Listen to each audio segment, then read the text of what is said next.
Ladies and gentlemen, welcome to the Dribbz Talks podcast. We're bringing it to you real, raw and uncut. A safe place where we can talk about anything and everything. So like, share and subscribe. But most importantly, keep it locked.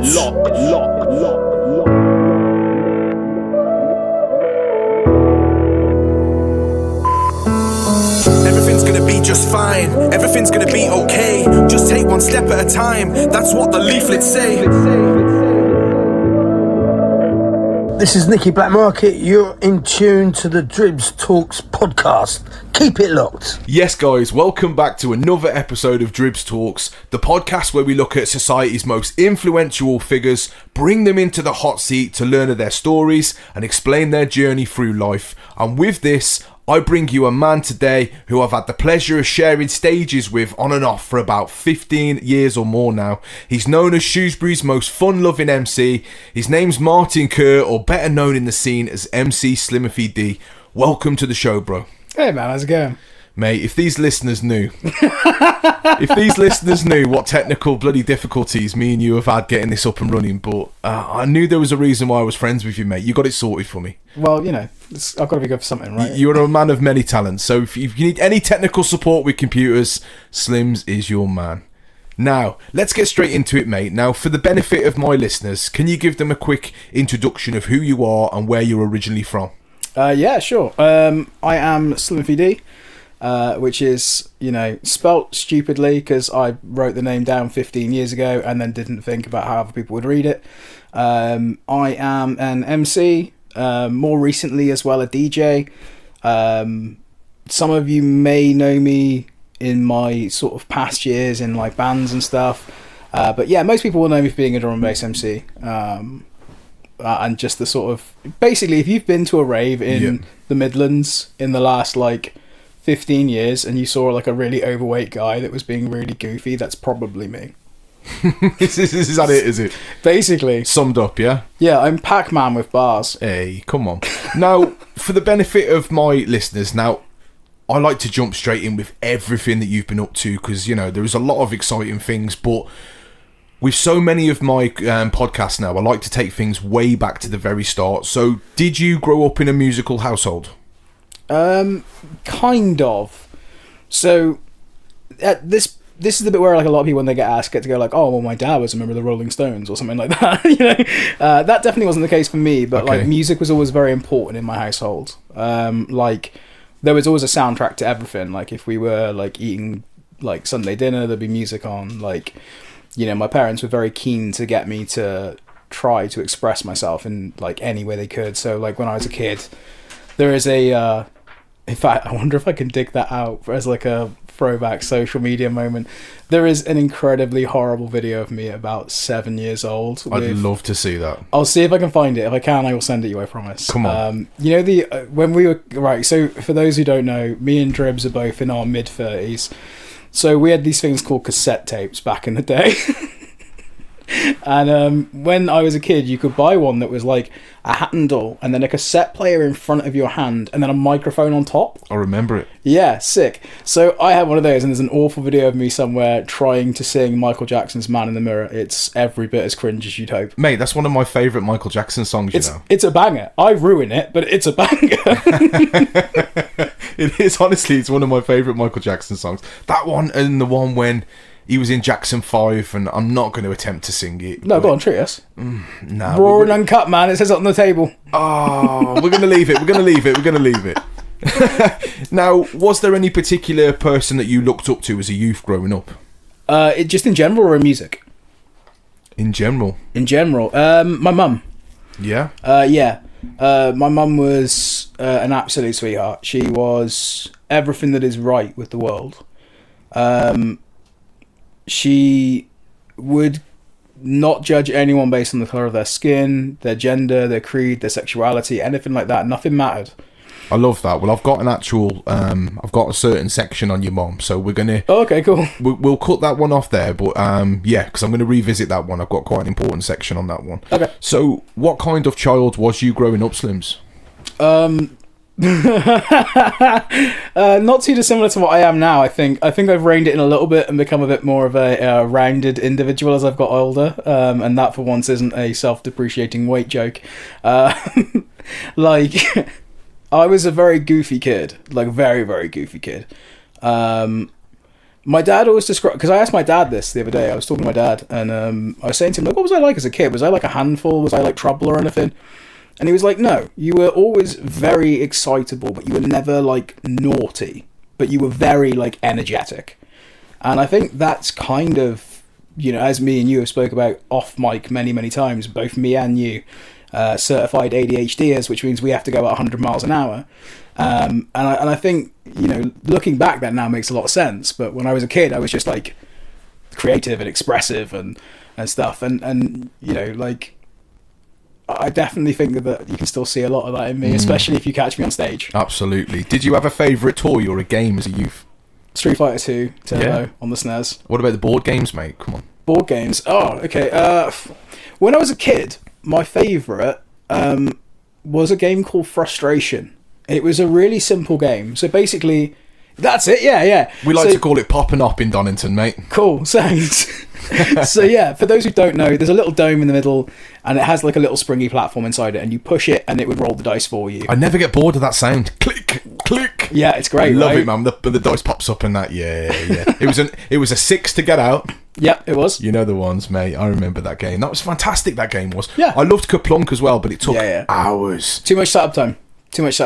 Mousetrap, same thing. Yeah, great game. Too much setup time, especially like, you know, again, gonna go back to it. For me, I had no I didn't have no patience as a kid, but like I was raring to get going. Yeah. Like if someone told me like, no, you absolutely have to be patient right now, and it was for like something important, then yeah, sure. Yeah. But if it was like, I want to play a game, I want to play the game now. I want to play the game in like 25 minutes when we finally set out. Did you have any particular family traditions as a child? I don't know actually. Yes, but I can't think what they are. Like to me, they're just normal things. One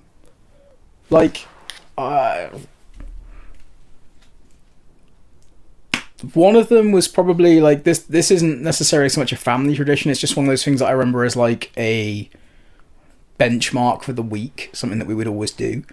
Wrestling's always been a big part of my life, and so like me and my mum would always watch wrestling together. And then as I got a little bit older, I got to like 12, 13, where I met guys like CPH, who I still lovingly call Jelly Legs. And because you go like, what? Why was CPH or Rapture be known as Jelly Legs? So when we used to play football and he would run after the ball, like his legs would like wobble, like they were made of jelly, and it just stuck. Big love CPH, I'm sorry. I can say you're going to ruin his street cred here, you know. Yeah, I know. It's to be fair, he's still got more releases than me on any label, so you know, and he's a much better DJ. So going on to education, how was school life for you? You mentioned that you couldn't really concentrate, didn't really focus on much, but did you academically achieve a lot? No. God, no. So I am a big fan of learning. Like, if I am inspired by something, or if I'm interested by something, I am happy to research it to the nth degree. Like, and it's when something comes across that I'm interested in, I love finding out like where it came from, who influenced, like especially like stuff like music, like who started that scene, who helped develop it, like when did it come in, how did these sounds and stuff progress. So I have no issue with learning in its own right. Like I love learning stuff, but academia was a nightmare for me. Like it wasn't that I didn't care, it's just that I couldn't fit. Yeah. Like every single one of my report cards was like, Martin is a really good kid, he doesn't cause any trouble, he's got so much potential, I wish he'd achieve it. And that is something that for me is something that's really frustrating. Like my views on learning are pretty well rounded now. Like I think that if I'm talking to any young person, like again, my nieces and nephews and stuff are starting to get to the point where like academia and education is at the bit where it's like crunch time to start looking about your your exams. Where do you want to go next? What's the plan? And I think that's such a scary time in life. I know for me personally, like when I was when I was a young kid, like I wanted to be a doctor. That's all I wanted to do. I wanted to be a doctor. Everybody that knows me well now has just gone, Jesus, no, don't let him be a doctor. But like my mum wasn't well when I was a kid, so that was my dream, was to become a doctor and work out how to fix her. Yeah. Like that's all I wanted to do. Now, I know after school you then went on to further education and you attended New College. I did. In Wellington, Telford. Now, why did you choose to attend a Telford college when you lived in Shrewsbury? Music. Yeah, is that what it was? New College Telford had a really good music program. Mr. Monchi went there as well. He did. He did the music and he said it was great as well. Yeah, honestly, fantastic teachers, great environment for nurturing. Like, it taught me so much. Not necessarily even the lessons, but just being in that muso environment of like how to conduct yourself around other musicians and other artists, other performers, how to ingratiate yourself, like what not to do as well. Because like, hey, I'm not going to say I was always perfect. Like, there are moments where, especially when you're trying to find your feet in the world, when you're a young person and you're full of self-doubt and you don't necessarily believe in yourself as much as you can do, sometimes you can overcompensate and be cocky or brash. Yeah. And, I'm not proud of it, but there were certainly moments when I was younger where I was cocky and brash, because to me that was how I protected myself from criticisms from other people. Now, how was your confidence back in the days of college, and do you think moments like these contributed to the level of confidence that you had now? Yeah, so I think if we have to do the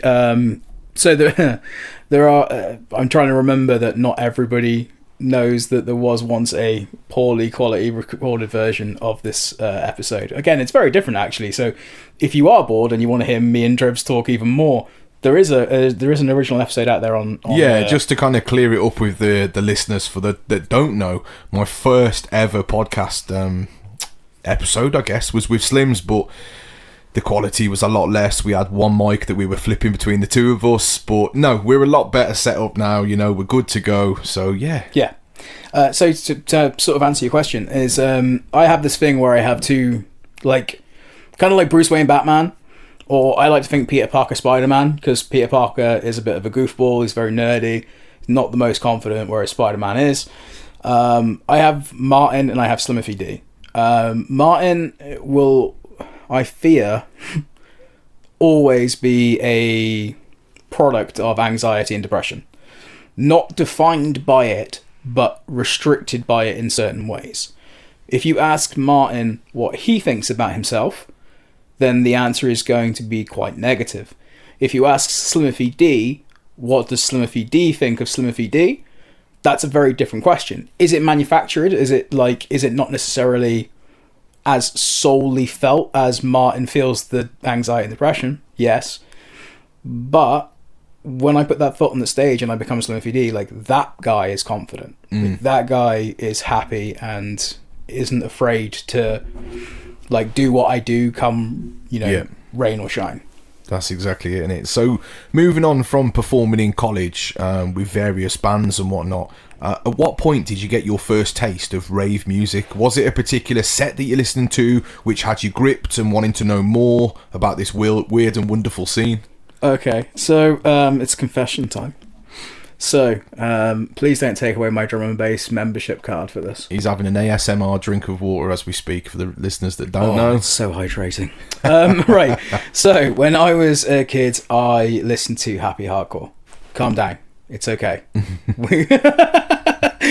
And I've got to be honest, actually, I've got a quick side note. Sorry, there's tangents. There's going to be tangents between me and Ad all the time here. We did the Fringe Lounge event. And I got to be honest, I forgot how much fun just banging donks were when they're like loud and there's like that good vibe going. So yeah, I guess I used to like hardcore, but actually I still kind of like hardcore. Yeah, my first taste of D&B was actually local DJ called S2G. Okay. He gave me a tape. He said, "Bro, borrow this tape. It's a banger. You'll love it." And I can't remember who it was now. I want to say it was someone like Dr. Escatchet or something like that. And I put it on and I didn't get it. It was just, and I was like, what is this? Where's the energy in this? Where's the energy in this? And then shortly after that, I went back and he's like, what do you think? And I was like, oh, I don't get it. And he was like, okay, try this one. And it was Kenny Ken and Stevie Hyper D, Mach 1. And then I got it.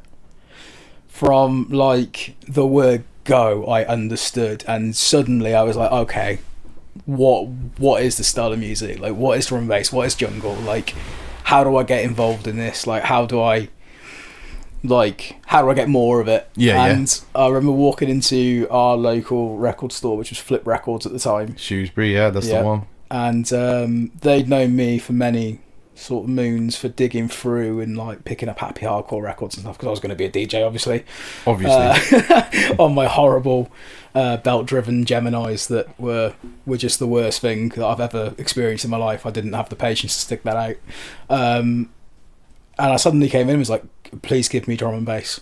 Like, and they were like, what? I was like, yeah, please just give me all the drum and bass you have. I just need it now. Just like, if you need to just grind it down into a powder or whatever you need to do, just get it to me as quickly as possible. It all suddenly made sense. And like, I got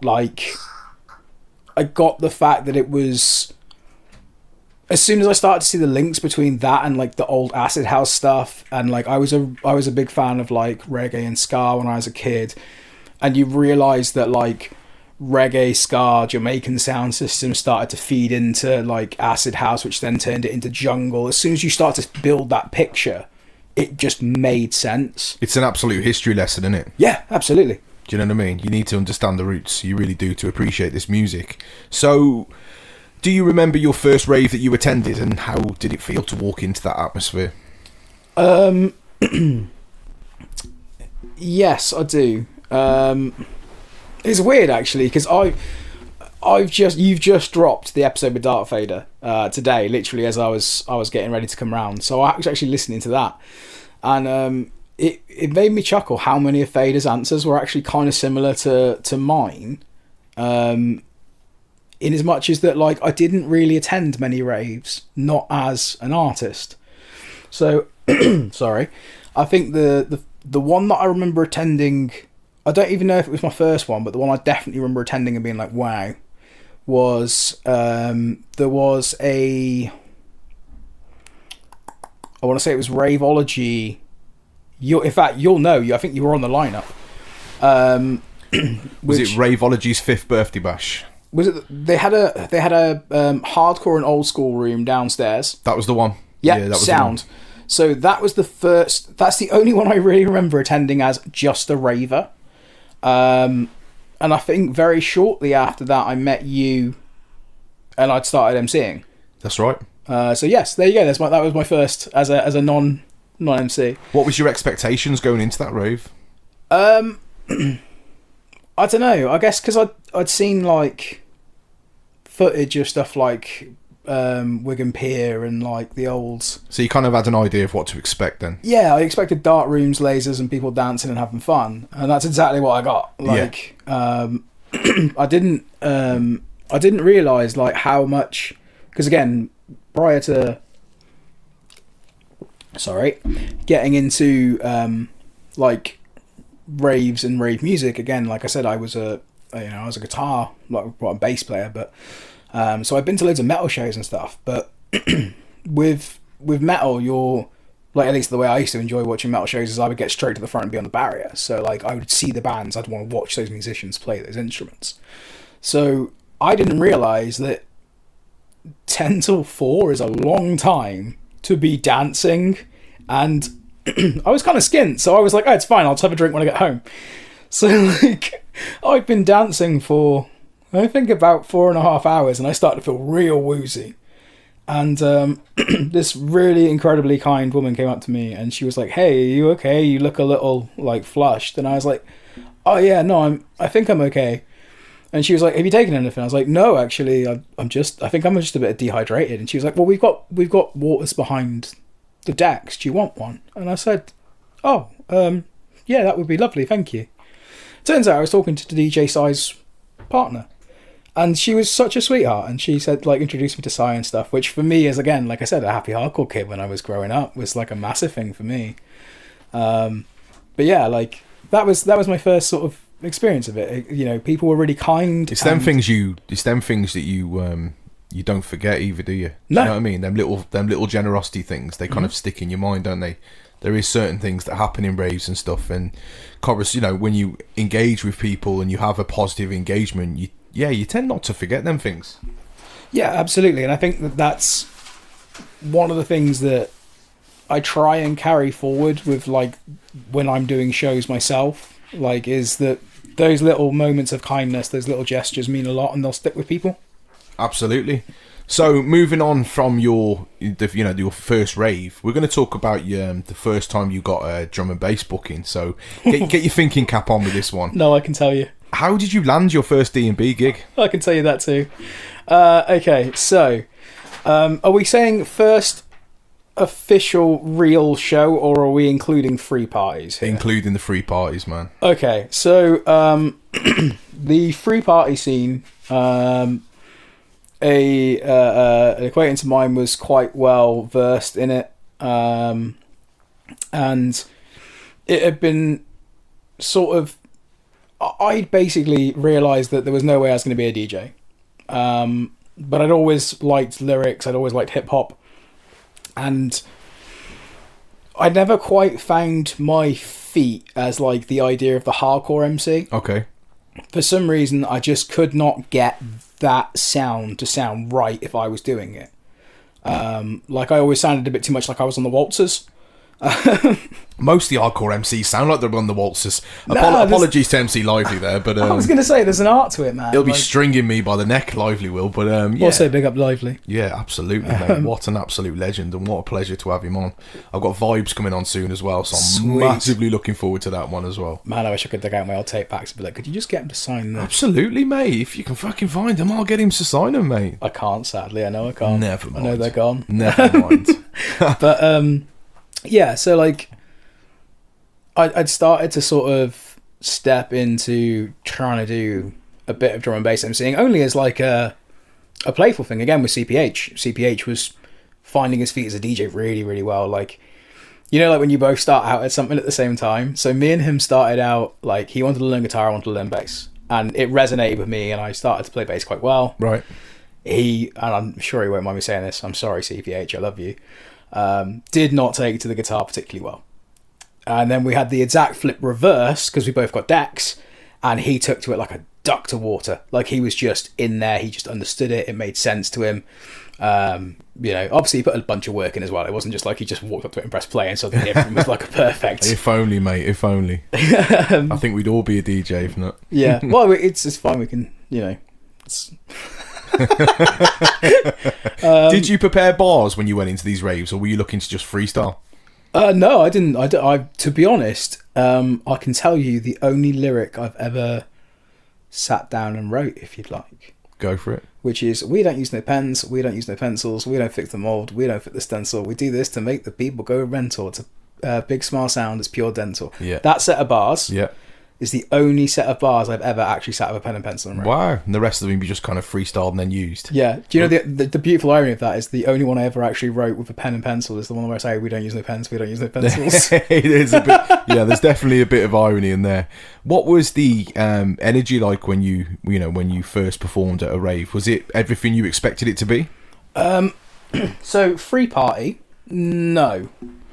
So the first sort of, because again, we went up there as a just to go for a night out, and it had been noted by a couple of people that I was all right on a microphone. I don't 100% know how that was known, but I found myself like being given a mic. The mic didn't work. Great start. Yeah, so my first ever set was, you know, when you can talk into the one cup of a headphone and it will resonate and pick up the mic, the speech. It was like that. It was just like into headphones. Please mind the gap. Yeah, absolutely. But a couple of weeks after that, CPH, or Rapture at the time, had a show at the Butt Market, and he said to the promoter, which was Bryn from Subsounds, hey, I've got an MC I'd like to bring with me. And Bryn was like, well, fair enough, it's an early early set. We'll take the risk. You're highly honoured there, mate. Yeah, I know, right? To get in hindsight, to get through Bryn's brick wall, you are highly honoured there. Yeah. In like knowing what I know now, that was a crazy like leap of faith on Bryn's part. Because again, I don't mean that in like a nasty way as well at all. But like, for those who don't know, like Subsounds was like for many years the event in Shropshire.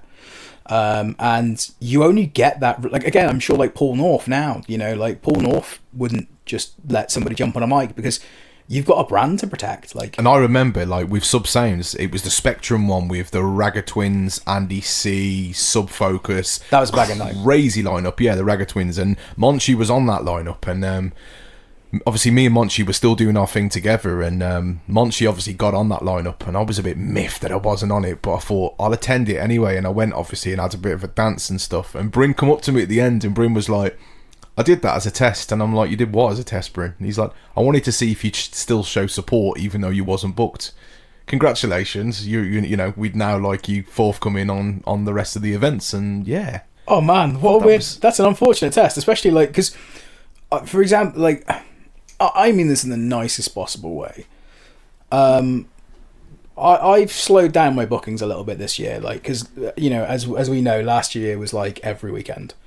And there comes a bit of a point where you go like, I just want to sit and read a book or play a video game for like a weekend, just sort of recharge.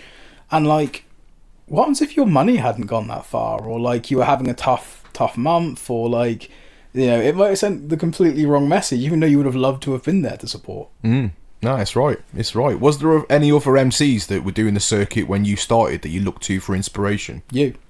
Well, thank you. I wrote that question with me in mind. Yeah.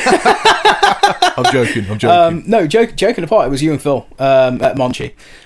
Sorry, I don't want to, you know, give away Batman's identity there. But yeah, you guys were really, really cool with me. So that for those that don't know who weren't there for that first show, I will contextualize it again with, I am a rock kid. At least I was. Now I know how stuff works. I still don't necessarily always play by the rules, but I know what the rules are now. I had dunked a bottle of water over my head because I was hot. I was like leaning into the crowd. Like, I was like one step away from crowd surfing.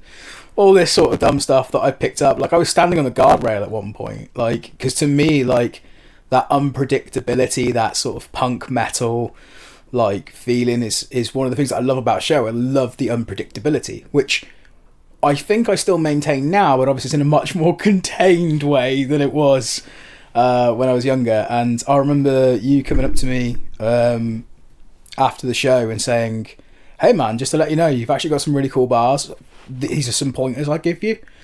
And I stuck around and watched you guys, and I was like, actually, these guys are really good.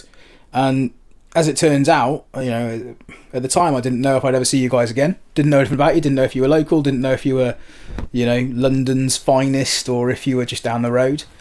And it turns out actually our paths would cross many times. And all the way, like, you and Phil, to be fair, have always been really, really supportive of me, and given me a lot of advice, a lot of heads up. Not necessarily just on stage, but in terms of like life and how to conduct yourself, in terms of like, how do you get a booking? How do you, like, because I was really fortunate. That first show, Davey J from System Shock, yeah, was in the crowd, and him and Steph Carter came up to me afterwards and said, "Hey, we've got a show next week at the Owl. Do you wanna come MC for us?" And I was like, "Yeah, sure." Like, again, not thinking at all that like I'm an MC or anything like that. Like, I was like, "Yeah, okay, why not?" And it just became a snowball. Like, I went from being nobody and nothing as far as the drum and bass scene was concerned. You know, I'd only really been to one rave as a raver, to suddenly being like everywhere, and every weekend I was seeing new people, new artists, new DJs, new MCs. And I think, don't get me wrong, there are other MCs that were around at the time who are fantastic people. I will preface that, fantastic people, and they taught me how not to do certain things. And very much at a younger age, thankfully, reinforced you can't be a raver and an artist. There's got to be a separation between playtime and business. Absolutely. And I think that's one of the things that I was really thankful for, is that I always had yourself that was keeping the same mentality. So when I felt like I was clocking in, I felt like I was clocking in with somebody else. That was always really nice. Yeah. So based on that then, what advice would you give an MC that's preparing for their very first drum and bass set? Actually, weirdly, I in Worcester, I had a guy come up to me after the show and say, "Hey man, I really liked your set. I've actually got my first set coming up." So I'm trying to think what I said to them. I think I said, just enjoy it. Like, you don't know, like, and this goes for performers of any age, not necessarily just new, but like I think it reigns extra true for new, is just enjoy it. Like, you don't know when your last show is. You don't know when, like, you know, it could be a shift in taste. Your style just isn't what's in anymore. It could just be actually you decide that it's time to hang up the mic, but you don't realize that's coming yet. So just enjoy it, have fun, like, be yourself. Yeah. Because you know, there's like, there are legends in every scene, right?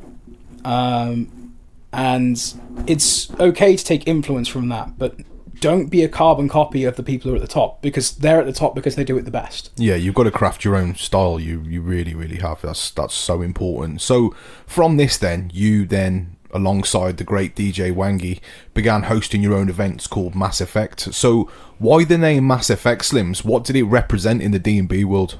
Do you want me to give an artistic answer or the honest answer? Let's go honest. I used to work at a video game store, and I was trying to think of a Mass Effect video game. Yeah, of course. Yeah. So was it one of them where you're looking around the room and then you could just see Mass Effect in a poster or something in the shop, and you're like, yeah, we'll do that? So I was trying to think of something that, like, because again, you want your name to mean something, right? And I was trying to think of, like, how do I talk about, like, unity? How do I talk about like bringing people together? Like, how do I talk about like crowds? And I was desperately searching for something, and like I was like, oh, the idea of, like, you know, something having a mass effect is like having an effect on a lot of people. So I was like, actually, it's right in front of my face and I can justify it, so that'll do. No, it's great. It's got meaning. I like that. I like that. Rather than you just going, I don't know, just kind of thought of it. It's got meaning. I like that. So what inspired you guys to first start doing your own D&B event, yourself and Wangy? I can't remember. Okay. I wish I could say that there was, like, you know, we were sat there, it was a smoky evening, there was a full moon, and we were like, we're going to take over the drum and bass world. But no, it certainly wasn't one day at a time. Yeah, exactly. I think we literally were, like, saying, wouldn't it be kind of fun? And I think that's all it was. It was just an offhand conversation, and I think it kind of stuck. And then we started, like, Wangy, bless him, is one of those incredible people that, like, if you sort of mention something in passing, it will plant its seed, and he will go and run with that and, like, make it happen. Yeah, Wangy's a doer. Do you know what I mean? Absolutely. He's not a talker, he's a doer, that guy. Yeah, and I think Love Wangy. We'd sort of mentioned it, and then he went to speak to Alex, who was in a band called the Monotones, who were a fantastic ska band, and it's a shame they're not around and playing anymore, because damn, they were good. Who was running events for the Vaults at the time, and said, look, we want in, we want to do a drum and bass night.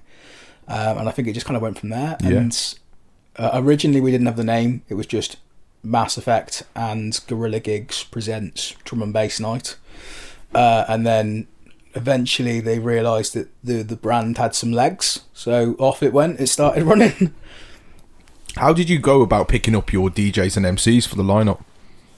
Was it kind of who was hot at the time, or was it more who you guys rated?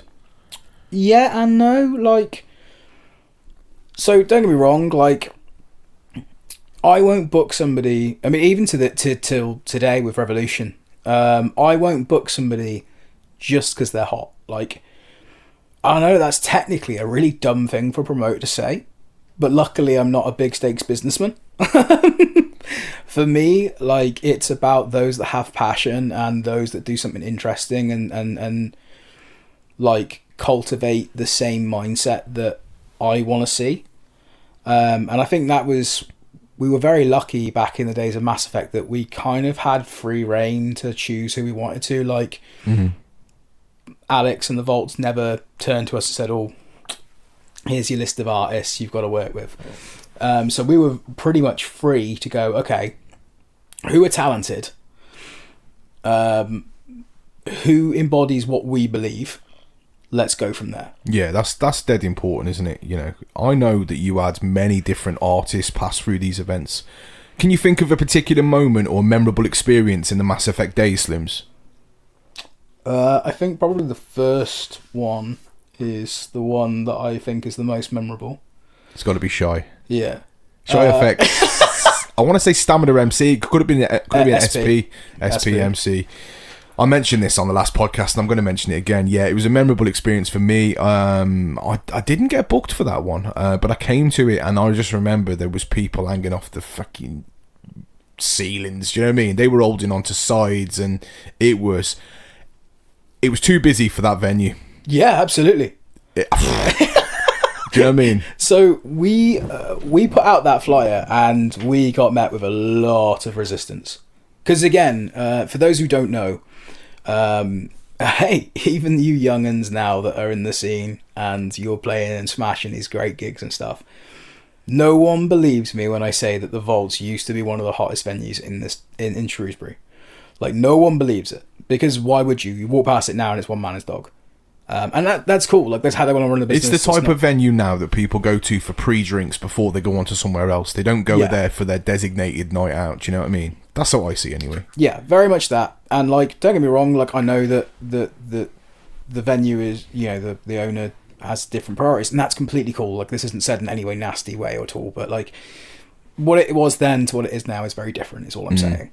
Yeah. And I remember putting up that flyer and people saying, you know, in not so polite words, "Excuse me, sir, why won't you please go away?" Usually said with the end of off. That's not happening. There's no way. And I was like, look, it might go sideways, but as far as I'm aware, contracts are all signed and if they don't show up, I will give you the refund myself. Yeah. And I got to be honest, day of setup, we were doing setup, and I was like, oh my god, what happens if Shy and SP don't show up? Oh my god, we need deep pockets, mate. Yeah, it's because like it was sold out. Like, we were still getting, like, I think the capacity for the venue, I think we'd had ticket inquiries 3 times that number. Like, it could have sold out 3 times over. And yeah, so seeing Shy FX and SP walk in, I was like, oh my god, I'm not getting lynched.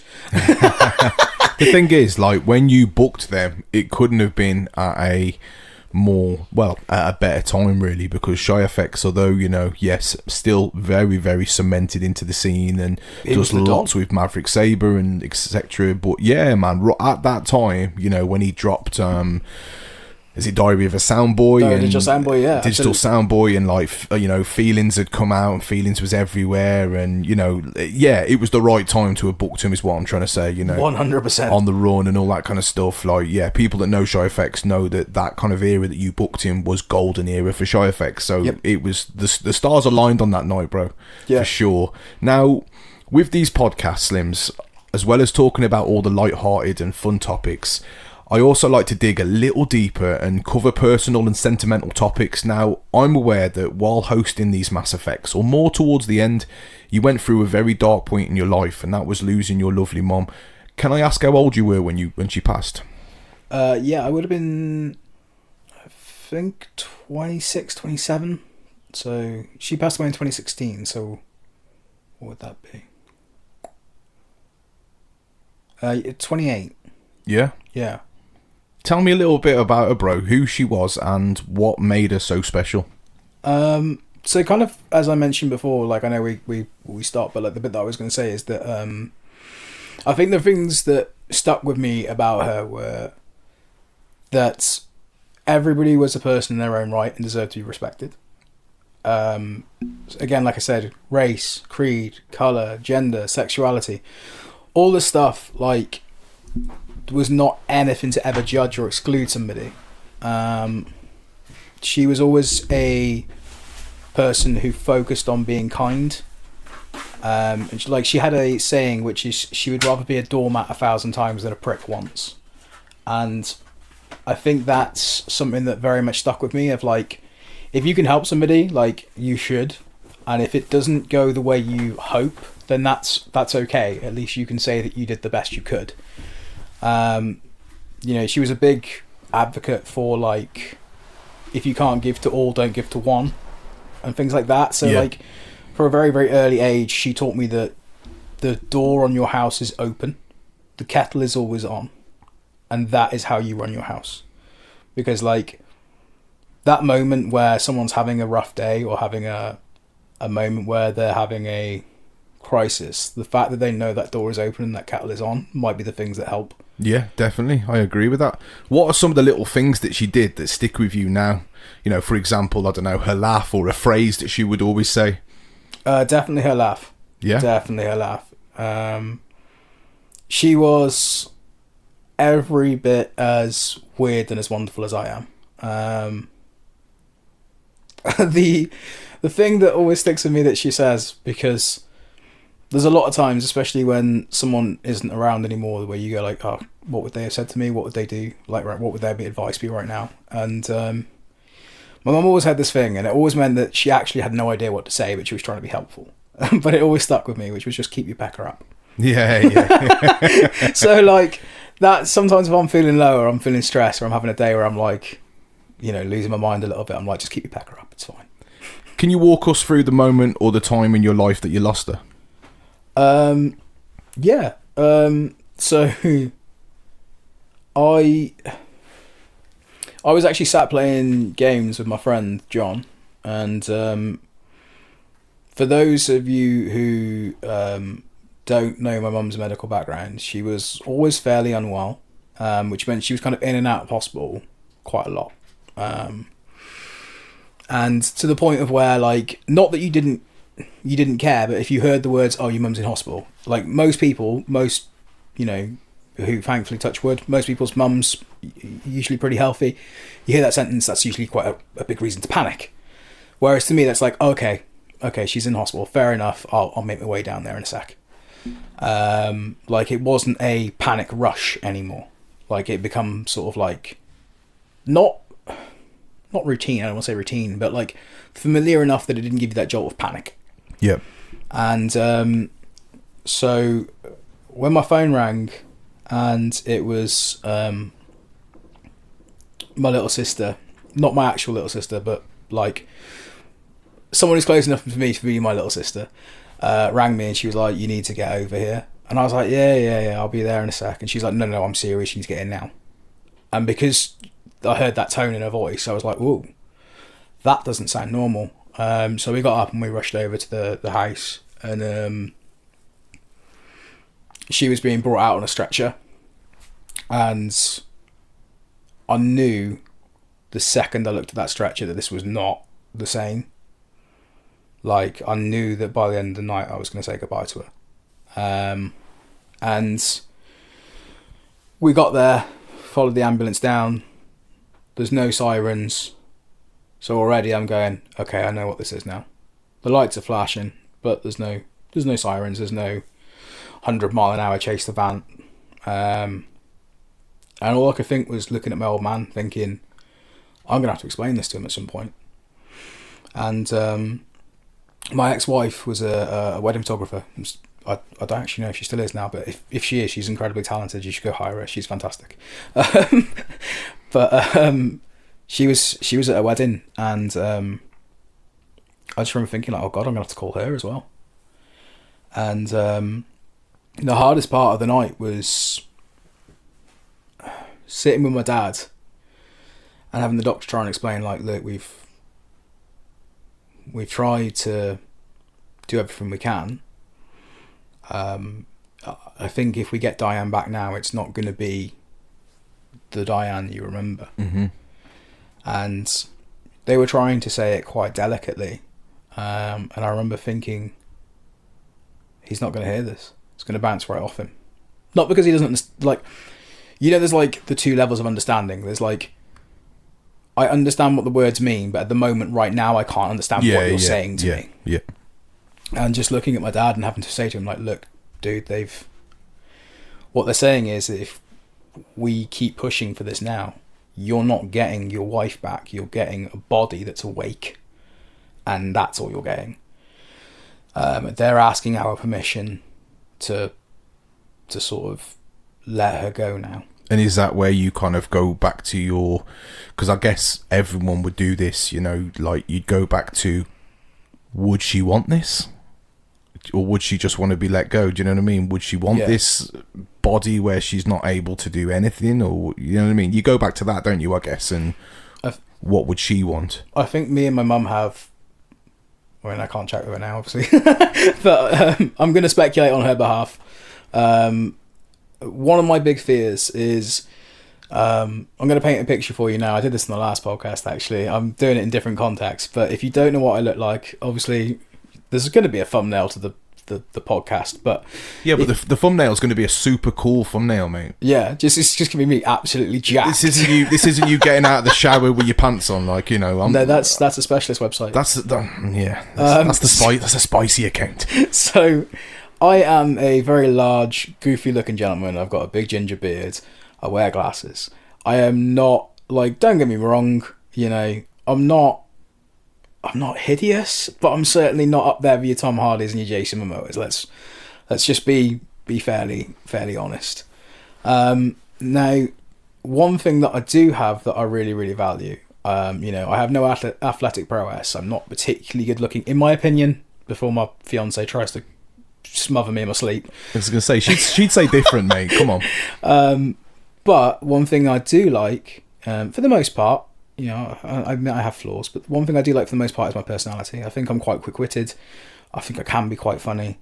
And it's one of those few things, like, and for somebody who doesn't see much value in themselves, if you do spot something that you like, it's all the more important. And I think for me, if I had been in the position where I was like, okay, I could be alive, but I'm not there, that to me is one of my biggest fears. And I know that me and my mum had spoke about, like, how horrible that would be. Like, again, she had a similar sort of view to me of, like, your personality is what makes you, you know. And I think the idea for her of sort of being trapped there wouldn't have been what she wanted. Yeah. How do you think that loss affected you emotionally and mentally? It tore me apart. It was easily the hardest time of my life. It led me to question things and people that were just cement. They were just concrete. There was no real reason to try and test those foundations everywhere. But I got very, very scared, and I got very, very nervous at the idea of, you know, if mum could leave me, who else could leave me? Yeah. I need to know what I can do on my own. And I guess it's like, because let's face it, everyone is going to go through that if they haven't been through it already, and it's a thought that you know is going to happen eventually, but you never want to think about it, you know what I mean? And I guess for you, I might be wrong here, but I suppose the main kind of thought you would have is, how do you navigate through life without her? Yeah. Because, you know, with my mom, it's, if something goes right, I'm ringing her and telling her. If something goes wrong, I'm ringing her and telling her. Do you know what I mean? And the thought of not having her around anymore destroys me, mate. So, you know, my heart generally goes out to you. I can't say I know how you feel, because I do not know how you feel, but one day I will know how you feel. Yeah. Do you know what I mean? So I guess it's quite a fear, really, of living life without that person who guided you for so long. Yeah, 100%. Like, I'm incredibly fortunate that both my parents were fantastic. Like, I am a rare statistic in this world now. Very rare, mate. You know, both my parents were lovely, and they stuck around till actually death does them part and stuff. And you know, like they both did I like to think they did a pretty decent job. But like I was always a mummy's boy, always. Nothing wrong with that, bro. No, not at all. I mean, to be fair, and I was going to say, I'm going to peel the curtain back a little bit. I met your mum, and she's an absolute sweetheart. So, Thank you. Yeah, and she'll love you for that. Yeah, I know. You know, sometimes you've just got to give them a little salute, and like, I'm actually going to peel back the curtain again. I'm sorry, Mummy Dribbz. I'm going to slightly embarrass you now. I did actually stop by and tell her about how much of an amazing job she did when I met her at the. Oh God, where were we for that? The Clock Tower in Donington. That's it, yeah. Bless her. Oh, well, thank you very much for that. I will slip you that tenner later, mate.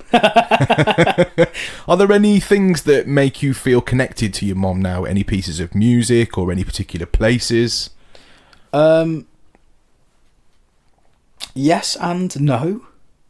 So, as weird as it sounds, because she was sort of so omnipresent anyway, like, there's not really a lot of good things that I do where I don't think about her. Like, so my mum was always, again, like I said, like I didn't grow up in a musical household in terms of them playing instruments, but I grew up in a household where music was really important. So when I started showing any interest in music, like, it was all good. Like, I got those horrible belt-driven decks, and of course I was going to be a DJ. And then when I changed my mind and I wasn't going to play happy hardcore, I was going to go and be a rock star and paint my nails and grow my hair long. And she was like, that's cool, sweetheart. You do whatever you need to do as long as you have fun. And so, like... There was nothing that she ever held you back from doing? No, nothing. That's great. That's great. It's mental. That's a quality in itself, mate, of being a mom, that is. Yeah, 100%. Whether they agree to it or not, the fact that they're letting you express yourself is just amazing. Yeah. And there's not enough parents in this world that do that for their kids nowadays. Yeah, for sure. Like, I had a distinct moment where, so as you'll know, my first marriage, our wedding night, we did a drum and bass rave. My mum came along, and she hadn't seen me MC before. She sort of had an idea of what I do, but not really what it was. And I remember coming up to me afterwards. There's a really, really cool photo of her on the dance floor with a couple of my friends. And she came up to me and she was like, if I was 20 years younger, I'd be out raving to you. And I was Love like, that. Sound. What a compliment. Yeah, I know, right? I was like, that's cool. What a compliment. Mate, you should put that on your bio. My mum said if she was 20 years younger. My mum says I'm good. Love that, mate. Love that. I will never forget, and I said this on the last podcast, and I will never ever forget it.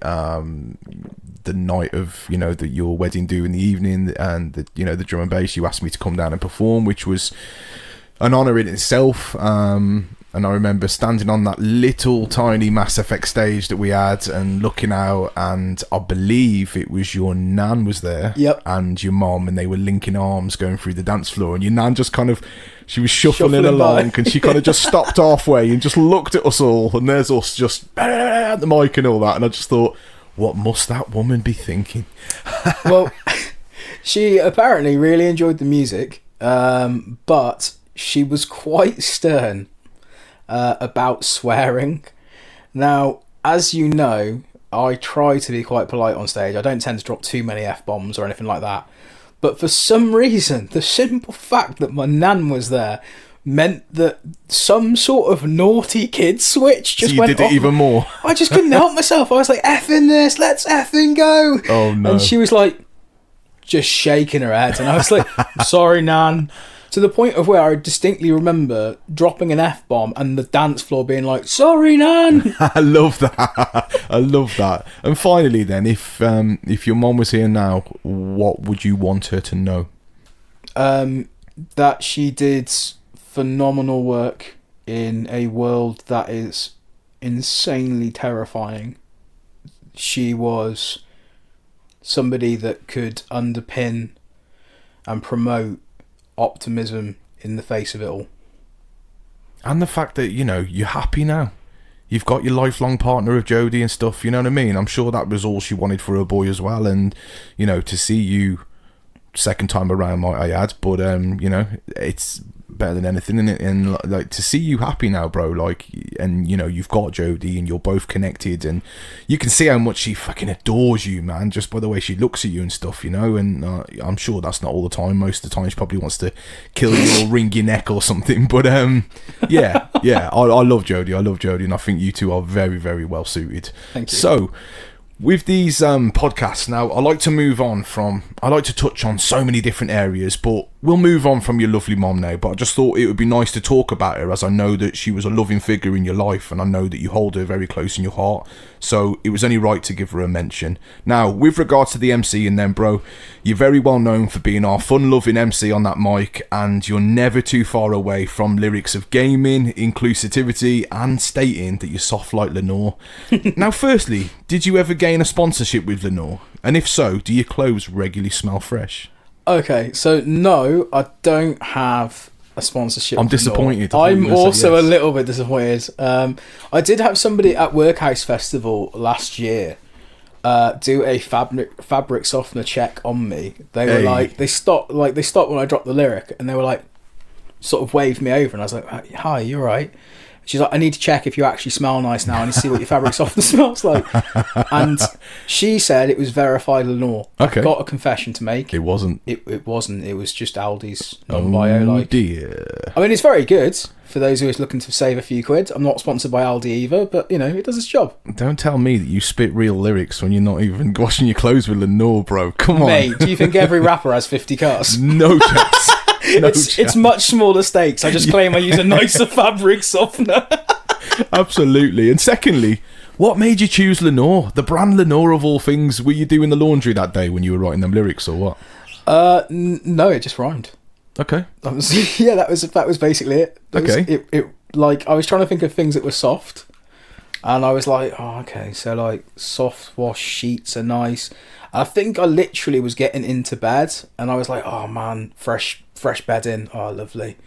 And I think I just went to like fabric softener, and I was trying to work out how I could finish the bar, and it just kind of worked. Love that. Now, aside from your fun lyrics, one of your trademarks, which we've all come to love, is to encourage the ravers to get involved in riding an invisible horse. So I think we need the full story. How did the invisible horse moment come to life?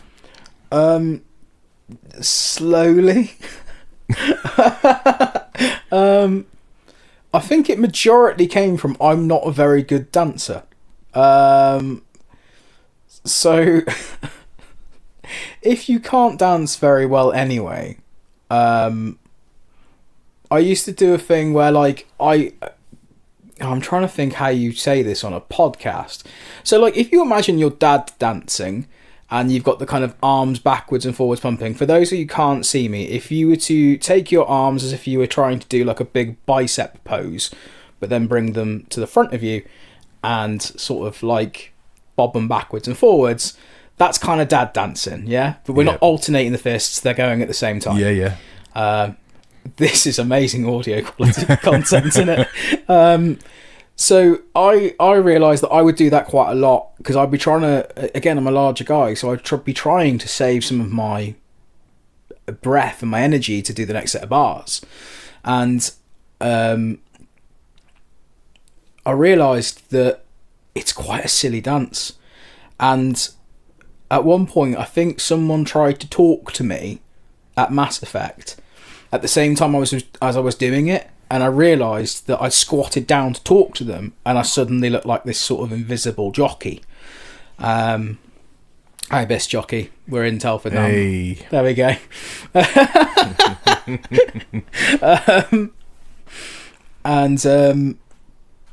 Yeah, I think that's literally it. Is I thought, wow, this is a really fun and dumb idea. I wonder if I can get people to join in. So how did the ravers first react? Was it an instant hype, or was there confusion at first?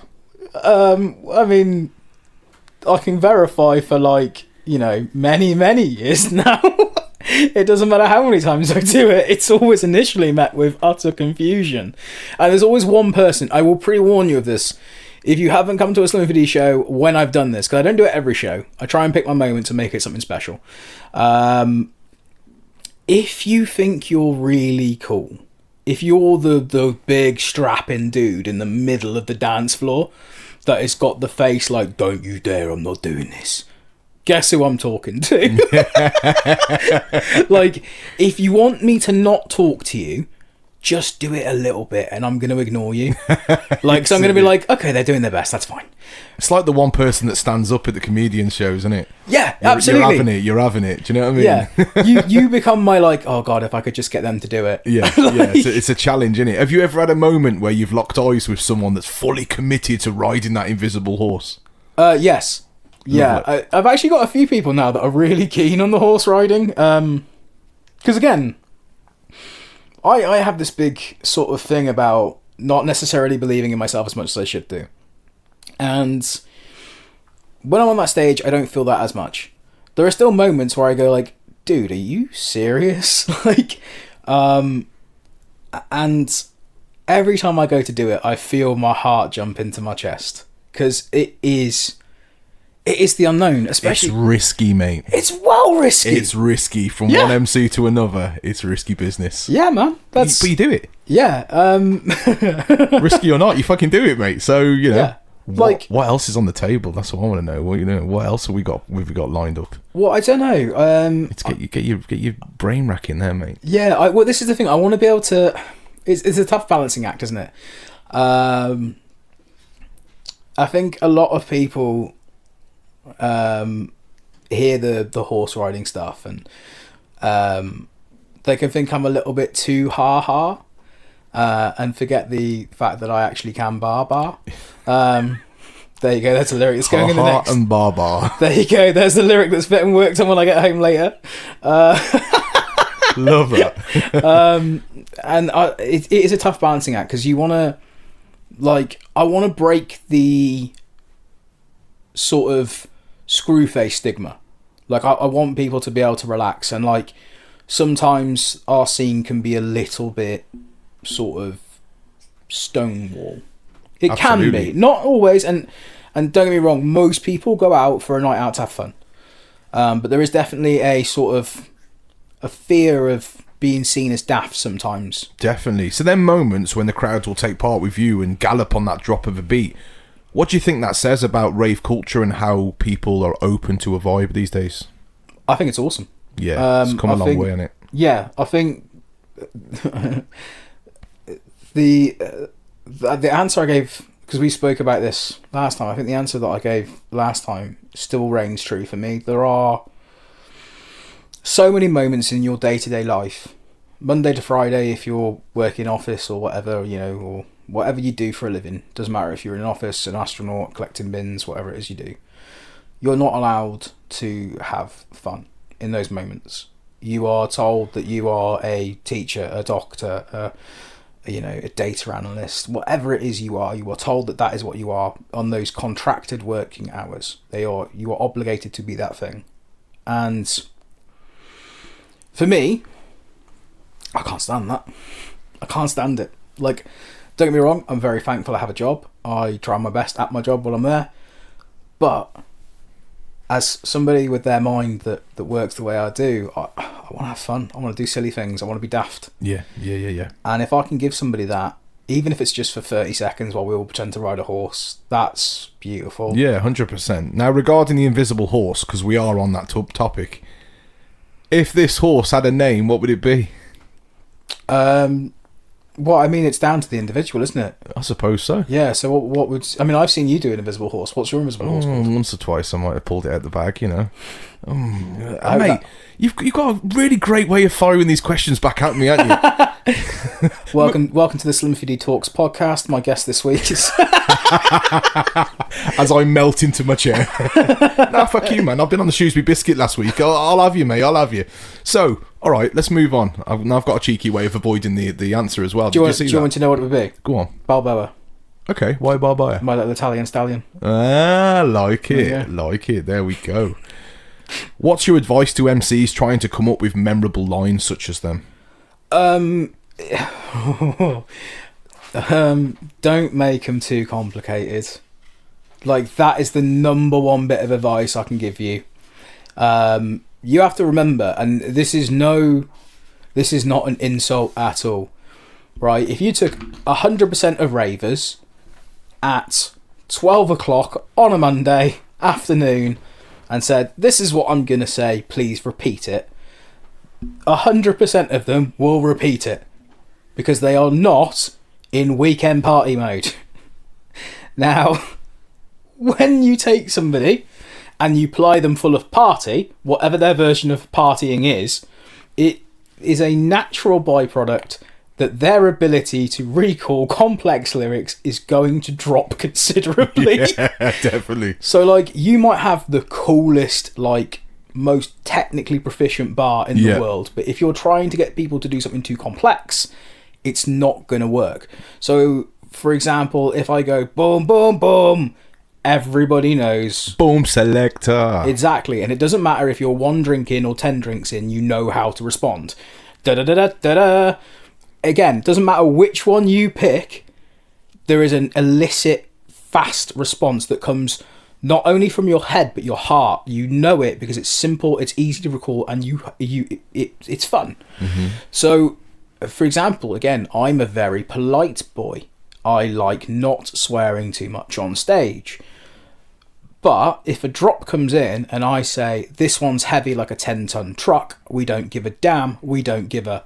and then leave a blank, everybody in their mind, it doesn't matter how many pints they've had, or, you know, whatever they've had to have fun, will see the instant lyric link between truck and we don't give a...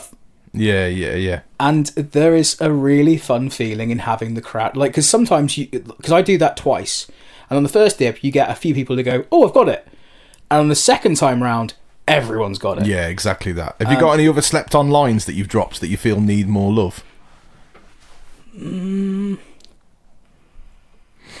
Not really. I've been dining out for a while on... I've been dining out. No, I think there are some that I'm like, okay, that didn't work as well as I want. Like, so I'll put them on the back burner for a bit and then try and work out how I tighten them up. Yeah. I have always been fairly lucky, in as much as that a lot of my ones that I'm like, okay, I want this to stick, because again, I have that mentality of, could I do this 10 pints deep? So yeah, I think I'm quite lucky in that respect of, like, a lot of the ones I want to stick do. Yeah. Now, on this circuit, you're known for your matching outfits and colour coordination, but I want to know, when did you first start thinking about your image as an MC? Was it natural or was it intentional? So I didn't for a long time, and it was more after I came back that I started thinking, like, actually I want to tighten this up a little bit. I know we discussed this about Fader and how Fader looks like a DJ when he walks into a room, although that actually genuinely upset me that he doesn't plan it. This is IC3, and you're listening to the Dribbz Talks podcast. Keep it locked. Now, on this circuit, you're known for your matching outfits and colour coordination, but I want to know, when did you first start thinking about your image as an MC, and was it natural or was it intentional? So honestly, like, when I first time round, it wasn't something I ever really thought of. Like, I might have spotted, like, a cool...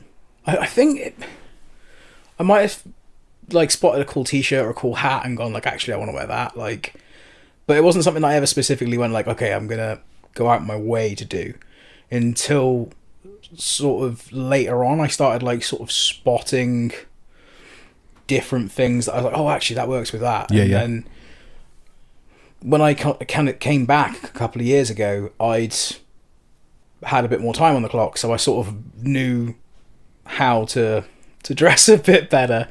So now it's more of a conscious thing. Now I'll go like, okay, I want to wear this hat, what goes with this? But yeah, it usually comes from me thinking, I want to wear this hat or this t-shirt or these trainers, and then working backwards from that. Is your image a reflection of your real self, or is it kind of an amplified version for the stage? I think I'm going to give an answer that I gave to somebody in the office the other day. So we did a show at Revolution, and some of my colleagues actually came to see me play. And one of the guys said to me, he's like, so is that like your alter ego? And I said, honestly, no, this is my alter ego. Like, the office version of me is my alter ego. Yeah. I think the stage version of me is the version that I'm most comfortable with. Is probably the true version of when I feel most comfortable, most let free. Because I know you'll know this since you did the article. But I spoke about this in the Scene magazine article I did for you. There are a lot of moments in my day-to-day life where I don't feel like I know why I'm here, what I'm doing, what's right and what's wrong. Not in terms of morals, but like in terms of like where you fit. And I don't typically feel good enough day to day.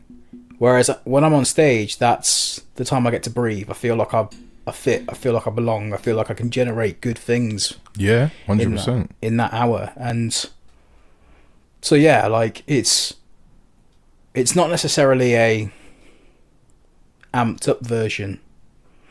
I would say it's a let free version. Mm-hmm. Do you think that your image helps people remember you more? Like, oh yeah, there's that MC with the... I remember him, that MC with the Disney vans.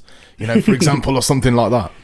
Yeah, it does. I know that for a while there was a guy who came to a subvert that only knew me as Donald Duck because of my Disney World sweater that I was wearing. Wow. Eventually he learnt my name, which was cool. But I didn't mind. There's worse things to be called than Donald Duck. So, do you think social media forces us MCs to be more image conscious than before? Yeah. Yeah, I think so as well, mate. I think so. Yeah. I think there's a lot of things that social media does, both good and bad. Do you think the D&B scene like appreciates individuality when it comes to image? Yeah. I think that's one of the nice things about the D&B scene. If we're talking about... Oh, this is going to make me sound like a bit of a hipster now. I don't want to sound like a gatekeeper, and I certainly don't want to sound like one of those, it was cooler in my day, guys. But there is a... It's the same with all styles of music. It's not just D&B. There is the entry points to a scene, and then there is the sort of heart and soul of a scene. And I think we're in a point at the moment where D&B is the zeitgeist. It is the in thing right now. That's why we've got artists at the tip top making more than they've ever made. And we've got, like I say, again, this was in the Dark Vader episode just previously, you can hear D&B on the radio right now, which is really cool. Yeah, it's healthy, man. Yeah, absolutely. And I think some people forget that, it takes something to get you into the scene. We need gateways, and again, like I say, it's not just D&B that does it. Like I've heard constant metalheads go, "What, Linkin Park isn't real metal?" And it's like, but it's a gateway. If this is the thing that tells them they like guitar music, then absolutely let them in. And that's why, regardless to what anyone thinks, you've got to give Pendulum their flowers, because they stepped out of the box and they made rock people get into drum and bass. Absolutely. And vice versa as well, So yeah. you got to give them credit in that aspect. Now, moving on from yourself as an individual, then Slims, you now currently are part of a drum and bass family called the R3 family, which is a play on the word revolution, of course. And there's 3 members, consisting of 3 solid members, and that is Pixel, yourself, and Tactile. How did the link up as R3 first come together? So myself and Pixel. We've been playing together for many years. Now, for those that don't know, in the middle of my drum and bass, I don't want to say career, because that sounds... But, my journey, whatever it is, my waddling up on stages, I did take a nice big break in the middle. Now, me and Pixel plays together many times before I took my break, and me and Pixel had started sort of chatting. I realised I hadn't spoken to anyone in the scene for quite a while. Me and you had just bumped into each other in Paris, and I thought, actually, as you do, yeah, no. I thought, actually, you know what? I should knock on some old doors. I haven't spoke to these guys in ages, and Jim was one of the people that I spoke to at Pixel. I'm just going to say Jim from now on. Jim is Pixel. If you're listening, just if you really don't like hearing people's real names, just say Pixel every time I say Jim. So Jim had given me a shout, and I was like, yeah, we should play some games and stuff too. And he's like, yeah. And he was saying to me, he's like, I've got a show on Friday night, actually. I was like, oh, cool, man. You know, and Jode had heard these stories about me, drum and bass MC, and she'd never been to a rave. She'd never even been to, like, anything akin to a rave. And I said, well, it's a small show. It's a nice local show. It's, you know, you give you an idea of what it was all about. You get to meet a couple of my old friends. Yeah. That'd be nice. And she's like, yeah, okay, we can go down and we can try that out. And I got there and Jim was like, so you are getting on the mic tonight, right? I was like, no, I hadn't planned to. And he's like, go on. You'll do my birthday bash though, won't you? I was like, yeah, I'll do your birthday bash. That's fine, but I'm not necessarily getting on a mic tonight. And yeah, so the night went on a little bit. It was like 5 minutes before it was going on. Promoter comes and he goes, I understand you want to go on a mic. And I went, I guess. Jumped on. It was Jim and this other MC, which was Tactile. So my first show back was technically an R3 set. Yeah. We just didn't know it was called R3 yet. Yeah. Harry's a lovely lad at Tactile. Absolute sweetheart. And he's put a lot of work in over the last, you know, sort of 18 months. Definitely. And again, you know, it's nice to have, like, because Tactile said to me, can you mentor me? And I was like, I don't know what the hell I can teach you, man. I've been back 5 minutes. This is literally the first time I've jumped on a stage in like 8 years. Mm-hmm. But yeah, sure, we can work together. And if you learn something awesome, I don't know what I'm meant to teach you though. Like, I don't really rate myself. Now, Pixel, in my opinion, is one of the most underrated producers out there, and that man should have his flowers a long time ago. How would you describe Pixel's style of producing in 3 words? In 3 words. Oh man, you give the rambly man 3 words. Sound. Not 3 chapters, not 3 paragraphs, just 3. Can I have 3 books? Varied, professional, Definitely. and surprising. Yeah, okay. I like that. Am I allowed to justify them? Yeah, go for it. Yeah, why not? So varied because that dude has turned his hand to so many styles of D&B across his time. And hip hop, bro. He's done a few I of was my going hip to hops, say, and they're fucking great. We've literally gone on beats for him for your hip hop stuff. Yeah. Again, it doesn't really matter what the dude turns his hand to. Like, he sent me a like house bit that he'd done at one point, and I was like, dude, this is a banger. Like, this isn't my style of music, but this is really good. Yeah. He's like, yeah, it's me. I was like, of course it is. Yeah, why wouldn't it be? Like, it's just offensive sometimes. Like, the biggest thing that I struggle with Jim is that he does not give himself as enough credit. No. Like, I know that this is me being a bit of a hypocrite. Like, he will always throw this back at me whenever I say it to him. But that dude's production, moving on to professional, is at such a high standard. Yeah. Like, and again, across so many styles. Like, he has made some of my favourite, like, jungle ragga tracks. Like I have been absolutely oh no, I can't say that technically because it's, never mind, leave that bit. World of jungle music, mate. Yes, okay, yeah, that's an absolute banger, and it's still a banger now. I use that on like 80% of my Instagram stories, mate. I'm like, straight away, Pixel, jungle music, and it's fucking a love banger. it. Like, I rolled it out not that long ago, and it still pops. It's great, mate. It is absolutely brilliant. And I can't remember what my last one was. Surprising. Yeah. Okay. Because I've had so many tracks sent to me by him, be it his single stuff, be it his collaborations with JB in America, not JB UK, which is going under the name Do The Math, I believe. I'm sorry if that's not meant to be said out loud, Jim, please forgive me. But those tracks always come through, and there's always a big monster drop or a switch or something that just makes you go like, oh, in every track. Yeah, 100%, mate. So going back to the R3, what's the dynamic like in R3? Is it a tight family or more of a creative collection? Yes and yes. Okay, both. Yeah, I think in terms of creative collection, we all bring our own flavours. Like, I think we all have our own voices, our own styles.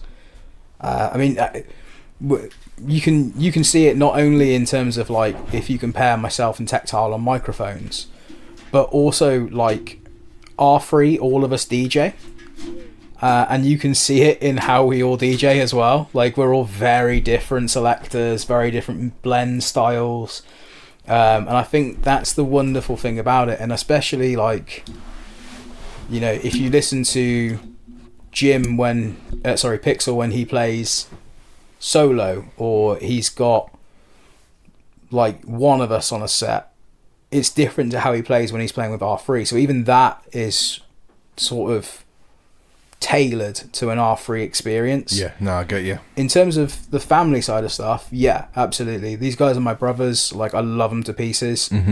And you know, anyone who's got family, like, I was an only kid, like, but I always felt like I had family, because again, the door was always open, the cat was always on.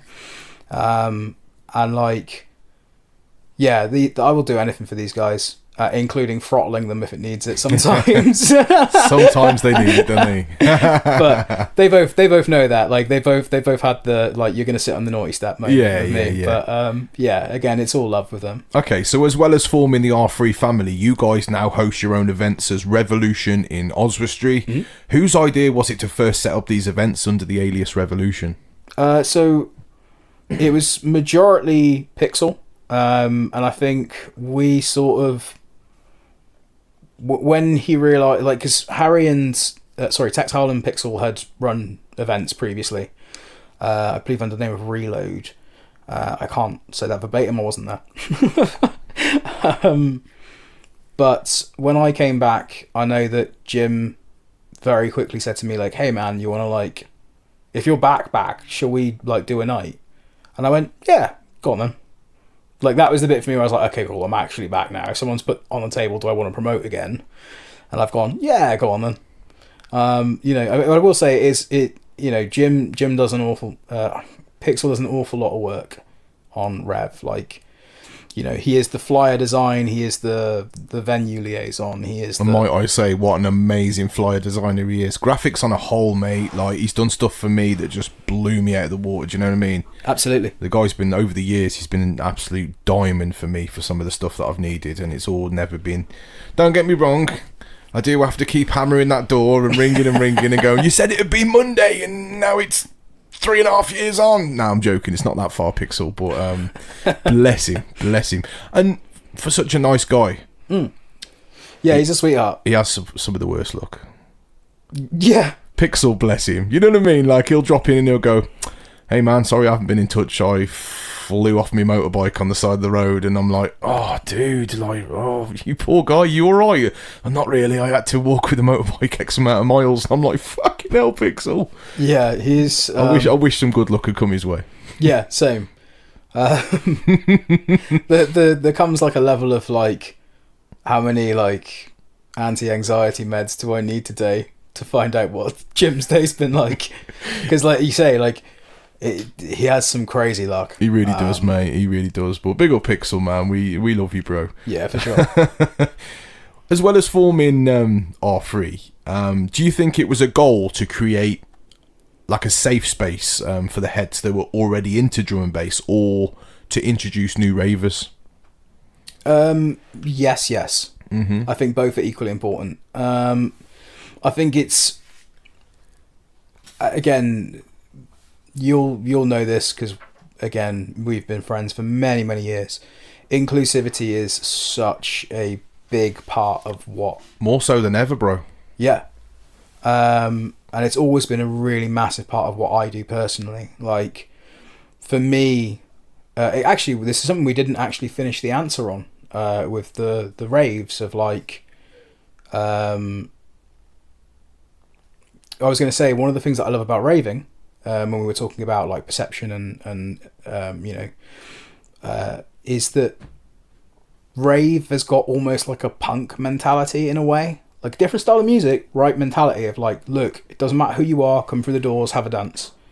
You know, very much in the same way as that punk didn't matter who you are, come to the show, have a dance, do your thing. And I think that's one of the things for me that I love about not only drum and bass in general, but what I get to do as an MC. You know, I lived through a world where I saw people being picked on or bullied for who they were, be that the way they look. Like, God knows I've had, you know, the cack knocked out of me a few times for being a fat kid. Be it the colour of their skin, be it who they choose to love, be it something unfortunate, like, you know, they were born in a different body to the one they feel they deserved. You know, and for me, I watched people take crap for simply trying to live their life in peace. And that didn't sit well with me. It never has. It never will. So I think for me, when I stand there and I do lyrics like any colour skin, you're all good with me. If you're LGBT, you're all good with me. Neurodiverse, you're all good with me. Because when we're in the dance, we all become we. Is super important to me, because I've spent my whole life going, hey, you don't quite fit there? That's cool, you fit in with us now. And Revolution for me is very much about that. It's very much about, like, it doesn't matter who you are. I don't care. Like, if you're a good person, and not necessarily if you've always been a good person, like, but you are a good person now. You've taken those steps, you've done those things, you've done that work. Like, and you are entering into my rave, my ravers, my family, my artists, the people that I hold near and dear, and you are entering into it with a good heart and a good head. Welcome in, my friend. Yeah. No, I love that, mate. I love that. What's next for these events then? Are you looking to keep them intimate, or are you looking to expand? At the moment, I think we're looking to keep it intimate. That's not to say that, like, it may not grow. Because it'd be nice for, like, I've always thought this, it'd be nice for some of the reputable brands to stand in and, like, give you a second room, you know, like Arena 2 or something like that, you know, and so you can collab with. I'm not saying it hasn't happened, I'm not sure if it has happened, but yeah, it'd be nice for you guys, you know, as much as you do your thing and you're in your own lane, I'm sure you guys would be open to other promoters to reach out and have you host their second room, you know? Yeah, absolutely. We're that's the nice thing about it is that we're always up for collaboration, because I think it's really important. And not even necessarily just like, hey, we'll host a second room, or if we want to do like a versus event or whatever like that. I prefer cross event, but yeah, versus is the cool term at the moment, isn't it? So it is. It is. But yeah, like, I think that's one of those things. Like, we're not averse to the idea of doing stuff that's bigger. I think for me, my big focus of Revolution is consistency and giving people that first stage. Like, not necessarily first stage, but like, it's so unusual to break through the way that I did.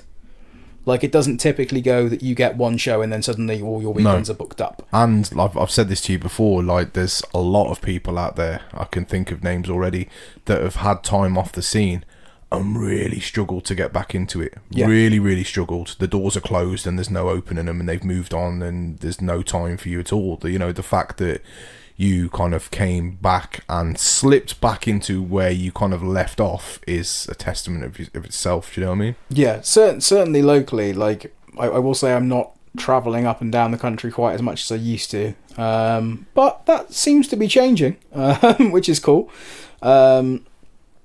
But yeah, for me, it's Revolution is mostly about, like, how do you give people a chance to play? Because everybody wants, like, it's the job experience problem, right? Like, what did you want to be when you were a kid? Me? Yeah.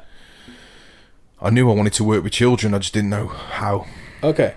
Or where, or which route it was going to take me. And, like, you know, now I've obviously taught. I mean, I don't know if you were getting to the point of me wanting to be something and never turned out to be, because, you know, I did effectively work with children now, foster carer and ex-teaching assistant. So no, I was going to say, like, the problem of, like, you go to apply for a job, right, and your dream job is to, like, work with kids, and then you get there and you go to the interview and they go, like, what experience have you got? Have you worked with kids before? And you go, no, I had to do 2.5 years of college to be able to even night courses as well, bro. After my job, I'd go to a night course of college to be able to even get my foot through the door with it. Yeah. But you're right. If I'd gone to them jobs with zero experience, they would have just turned me away. Exactly. But everyone has to start somewhere. Yeah, and like, so I remember, like, there's a previous boss of mine who now sadly has passed away, who went, hey, you don't have any formal experience with coding, but you can code, because I'd had a chat with her in the smoking area and said, like, I'm working on a little game that I'm building, and she was like, have you considered trying to do this? And I was like, yeah, but I don't have any qualifications, so I wouldn't be able to. And she went, no, leave that with me. And she opened doors for me that I'm so thankful for, because I've now got years of experience working in data analysts. Yeah, that's great. And for me, like, you know, you went to college. You can't go to college to be a DJ or an MC. You've got to get on a stage. And for me, like, I find it really exciting to go, oh, there's this guy who sent me a mix, there's this girl who sent me a mix. It's absolutely sick. Can we give them a shot? Yeah, it's nice, isn't it? It's nice to do these things for people, you know, and we always remember when people have sorted us out and give us a bit of a leg up, do you know what I mean? Like, and like you said, with bosses, you know, like that boss, your ex-boss that gave you them opportunities, and you'll never forget that. Like, same with me, bro. Like, when I was doing the teaching assistant course, I was also doing a special educational needs course at college alongside it. So I was doing 2 different courses a week, like on the night courses after work and that. And I had this tutor called Paula Costin, and she was amazing. What she didn't know about special educational needs wasn't even worth knowing, like, and she kind of sparked an interest in me, and she was just doing her job, you know, delivering the course, but yeah, I kind of looked to her for guidance and you know, all the things that she'd achieved and whatnot, and yeah, I wanted a piece of it with the aspect of the line of work that she did. And you know, she's out there now, and I don't think she quite realises just how much of an impact she had on my career, really, because I, you know, from doing that course, I then went on to working with a, you know, severe special needs school for 15 years, and I loved every day of it, you know, and I wouldn't have even give it a chance properly if it wasn't for Paula, really. Do you know what I mean? Delivering that course in such a way that I wanted to be around it and wanted to absorb myself into it. So if you're out there, Paula, which I know you are, if you happen to listen to this podcast, which you probably won't, but I want to tell you that, you know, the impact you had on my life with my career, I'll always be thankful for that. And there you go. Awesome stuff. Yeah. But that's what it's all about, right? It really is, mate. You need someone it really to take is. that chance. But going back to yourself as an individual then, Slims, out of all the raves that you've touched, Mike, which one really stands out for you the most, and why? There's a couple. So I would say that the weird moment where I went, oh God, maybe I'm not too bad at this, was again the Shy FX night, because this was the first time I'd ever passed over to a headliner. Because we sat down with Alex and said, okay, what's the running order? We want your guidance on that. Obviously, Shy's going to headline with SP. Where do you want the rest of the residents? This is who we think is good. This is our feedback. You can do the final lineup. And he actually put me on directly before them. And I originally went, God, what are you thinking? Why would you do that? And SP and Shy had come to the side of the decks, ready for handover. And again, because this was my first time handing over to a headliner, I kind of panicked and went, oh God, they're here. They should have the microphone now.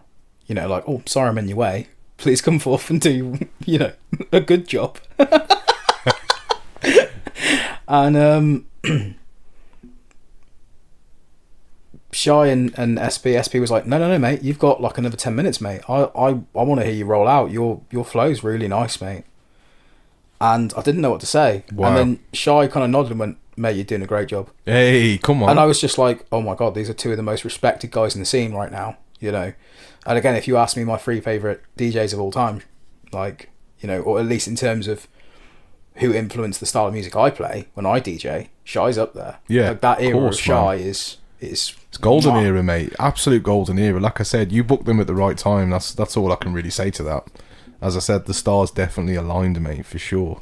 What's the difference between a good show for you and a special show, in your opinion? I've got my ideas of it. Like, a good show is a show. It's a show that you do. You know, you're ready for it and you're excited and you know all that, but you kind of do it and it doesn't really hold anything close. It's just a job basically, and then there's certain raves that they're special for certain reasons, and I think that's the difference between a good and a special show. It's ones that actually mean something to you as opposed to just the job. I think I'm a little different to a lot of people. I think, especially since coming back, because before I left, there was definitely shows where I was like, this is a job. Now, I think most shows feel special, which is nice. And I think because I haven't got that pressure on myself, because, you know, when you're a scrappy young pup and you're full of energy and you want to get out there and you're definitely going to be a world famous MC, like that's the goal. You grab anything, don't you? Yeah. And anything. And you got to go like big, like you got to believe in yourself, like you got to be going 100 miles an hour if you're not promoting the next show, if you're not getting this, you're not getting that. Like it puts a lot of pressure on your shoulders. That's one thing I will say actually to new MCs, actually jumping back to that. Don't let that pressure sit on your shoulders, man. Like, do what you're doing, have fun with it. Don't set out to make money. Just set out to enjoy your time. Like, don't get me wrong, don't undervalue yourself. Like, if you can get money, get money. Definitely. Like, I'm not going to be like, don't take any money. Like, that's insane. Do you notice when the crowd is locked into every one of your bars, and what does that do for your performance? It makes me 100 times better. Same. Like, if I feel like I'm getting a response, like, again, because of the and this is not like, if you come to a show and you see me and you're not feeling what I'm doing, don't worry, that is okay, that's fine, it's completely okay. But I think when I see, because sometimes you get there and it's not your night, or like, you know, it's a different crowd, or like they just don't, you know, not everyone is for everyone, and that's okay. But those shows where I feel like the crowd is quite despondent or they're not really with me, I kind of let Martin creep back in a little bit then, and I go, see, you're not very good. I told you. Yeah, I told you you're not good at this. Just calm down. Like, just host quietly and get off the stage. But the nights where I can see people are locked in, like, and again, as you know, you'll know full well, a lot of the time, I will presume that nobody knows who I am. So I'll always say, like, you know, this is your DJ. My name's Slimify. If you don't know who I am, let me introduce myself. I'm not just an MC. I'm a performer. I'm old school, futuristic, like... Transformer. As soon as I get to that bit, if I see some people mouthing that in the crowd, I'm like, okay. Yeah. Right, we've got people already. How do I get the person next to them? And for me, it's like a 2 becomes 4, 4, 8, 16. Yeah. Like, I think it's like a consistent battle against yourself. I'm going to use this one because I haven't included this in the topics I was going to talk about, and why haven't I not included this? But, you know, your merch on your first batch has sold quite well, bro. Do you know what I mean? And like, I know for a fact that me and you were talking because I'd put my merch out and it had gone really well, and then I said to you something about, it'd be cool if you've got some merch, and I can remember the voice note, bro. You were like, no, I don't think anyone would want to buy anything of that I've got. Well, how wrong were you, bro? Because you put that little gallery up the other day, and I had great pleasure in just clicking through them, and it was like each different person in their different settings, totally individual, and they've all got their own t-shirts on.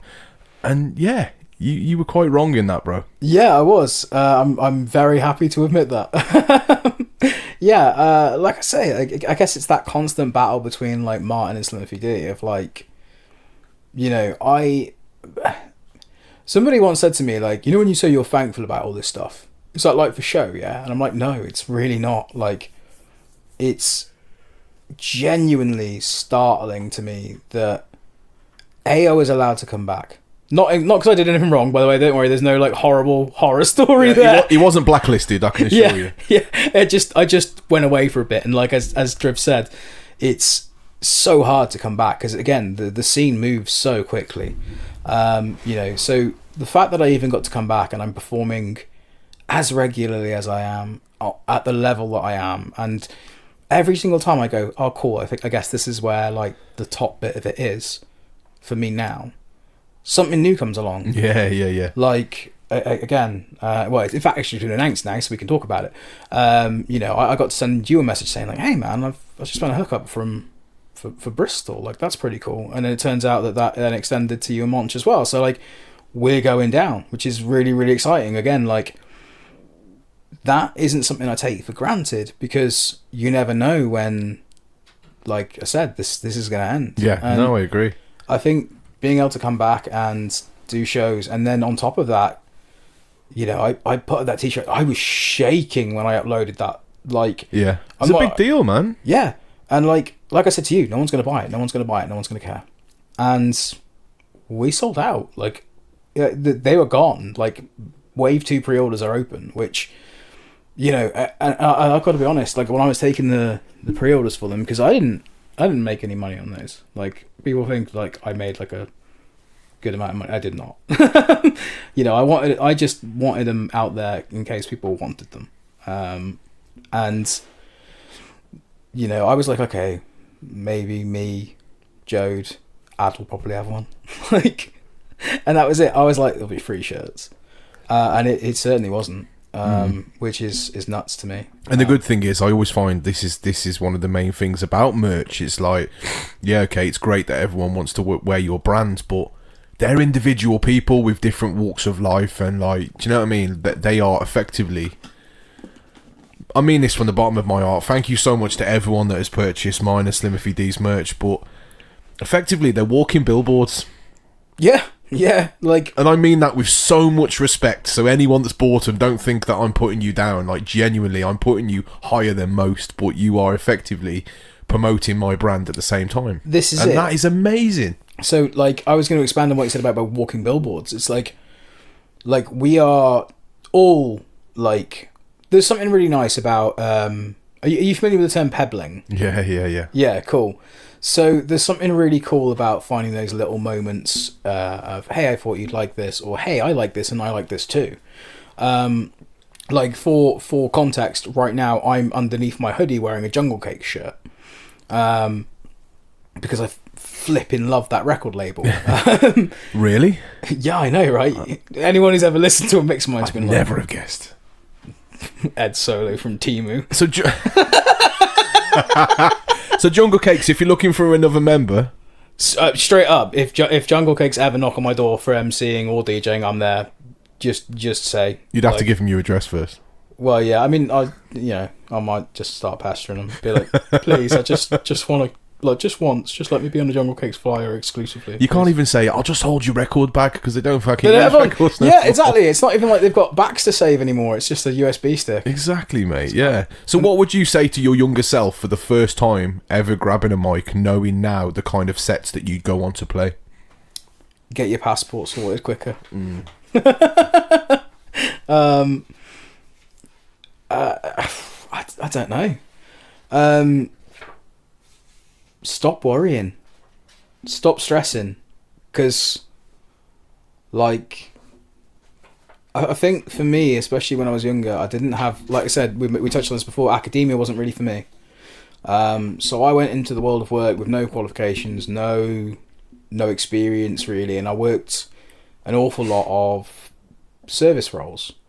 So a lot of stuff in shops, and again, don't get me wrong, this is not me gunning on those. Those jobs are way harder than people think they are. Like your binmen, your supermarket workers. Be kind to them. God damn it! Like they work their backsides off, and for less money than they deserve. But like that was what I was like. Well, I'm always going to work, part-time, 0-hour contracts. So when I was younger, I put this massive amount of pressure on myself to break and make it. And like I didn't know what making it was. I just knew I needed to make it.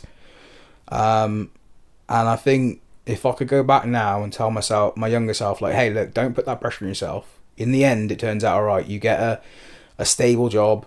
You can keep a roof over your head. At least for the foreseeable, touch wood, nothing changes. Don't put that pressure on yourself. Just enjoy the music and enjoy the fact that you're allowed to give people this gift of having fun. Love that. So wrapping up then, the many things that we've talked about tonight, how do you feel that your journey has shaped you as a person, not just as an MC? I think... Do you mean sort of my musical journey has affected me as a human, or like the whole shebang? Yeah, the whole shebang. Whoa.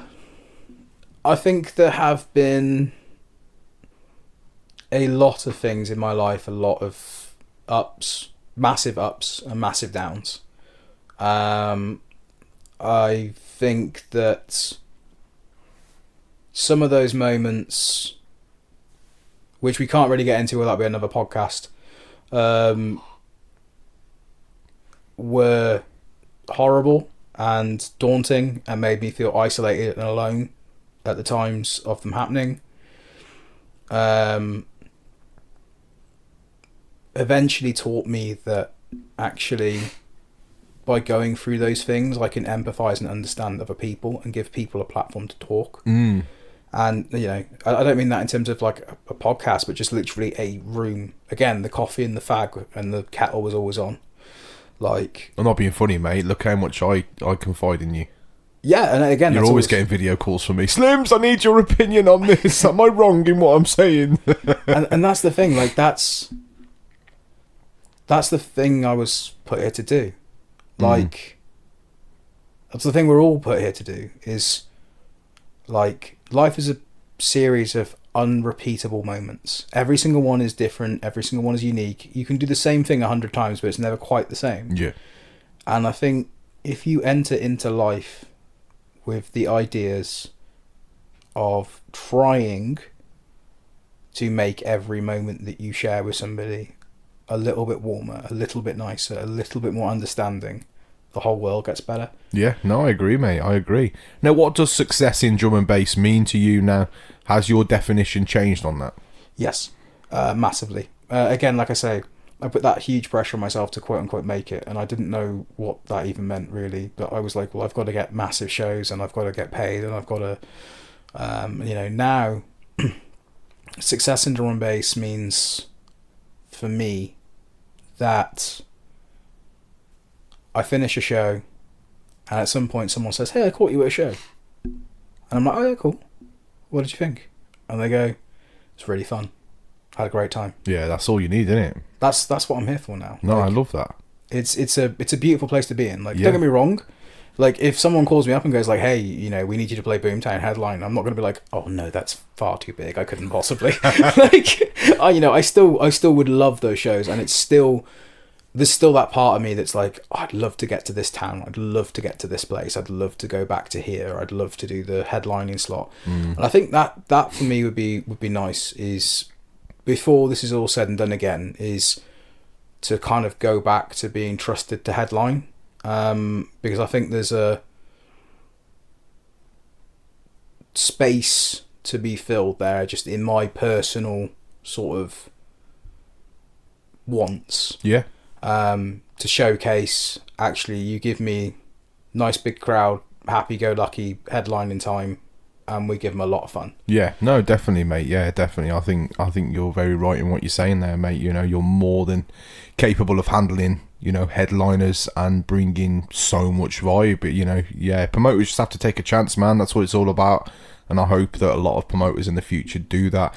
I know I've been speaking about this more recently with a few selected people, but the things that I've achieved with this music and the places that it's took me that I never ever dreamed of even stepping foot in. Like, if I put down this mic tomorrow, I'd be a happy person. I wouldn't be doing it in desperation or like feeling gutted about it. And that's kind of where I'm at the moment. Like, I've been reevaluating this scene and the amount of time it takes away from my family life. And like, my kids aren't getting any younger. My youngest is 12, my eldest is 16 now, about to leave school. And all they've known since they were born is dad doing this life. Away on a Friday night, away on a Saturday night, back home, not good for anyone because they've had lack of sleep. Sunday, still not good for anyone. And like, it's put a lot of things into perspective with how short life is, and obviously losing Taxi Man as well. It's life is fucking precious, Slims, you know what I mean? And like, I reckon, I think I've told you this already, I don't think this will come as much of a surprise, but I reckon I've probably got another year and a half in me in this drum and bass scene, and then I'll be putting the mic down. And it's nice because I'll be putting the mic down, being in full control of doing that. Yes. It's not an illness that's took it away. It's not something out of my hands that been forced to. It's my I'm going off on good terms. Mm-hmm. And, and it's come to quite a shock with Monchi. He's like, what? We've got so much more to do. And I'm like, the things that we've done already, for me, that's making it, man. Like, yeah.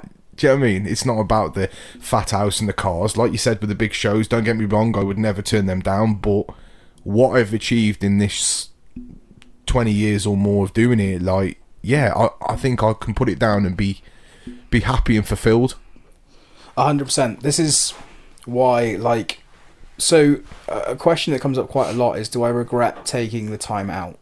And I think, had this not been such a wild ride second time round, I would have said yes.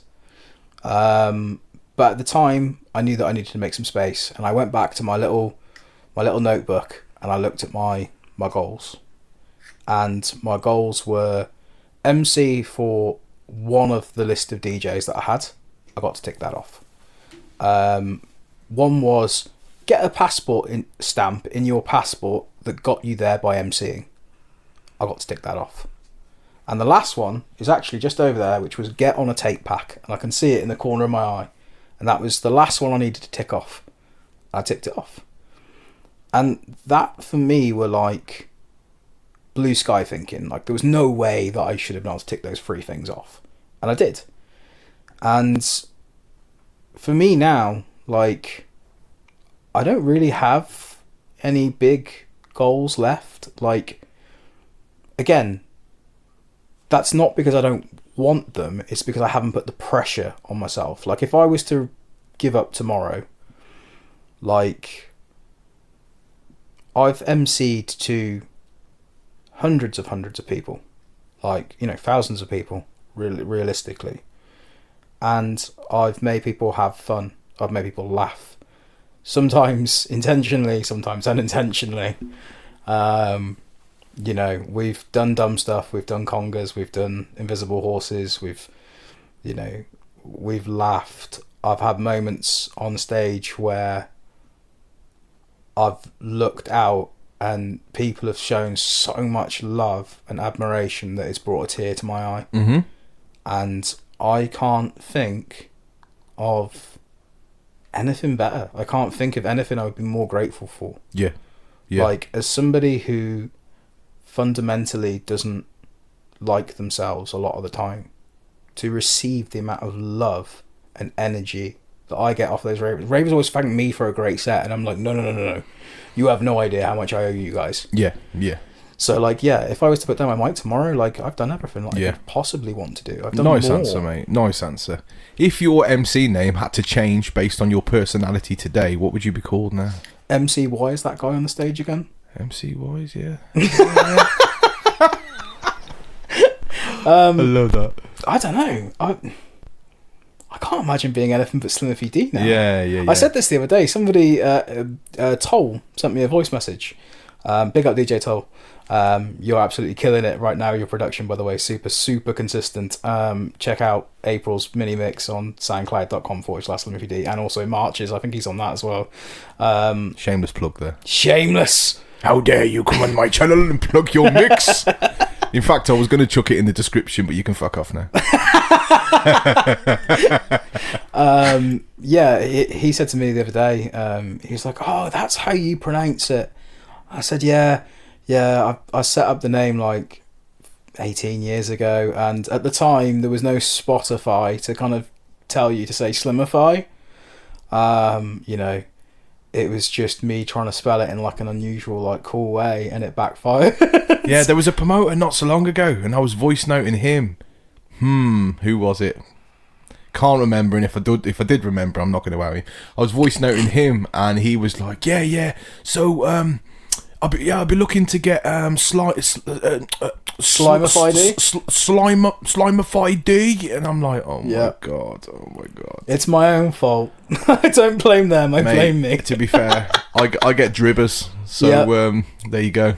I'm just thankful that they even like acknowledge that I exist. Yeah, I get that. And finally, then, can you drop a message to the listeners that have been following your journey throughout all these years? What do you want to leave them with? Memories. Yeah, love that. Thank you is the main thing I want to say to them, and what I want to leave them with is memories. Like, to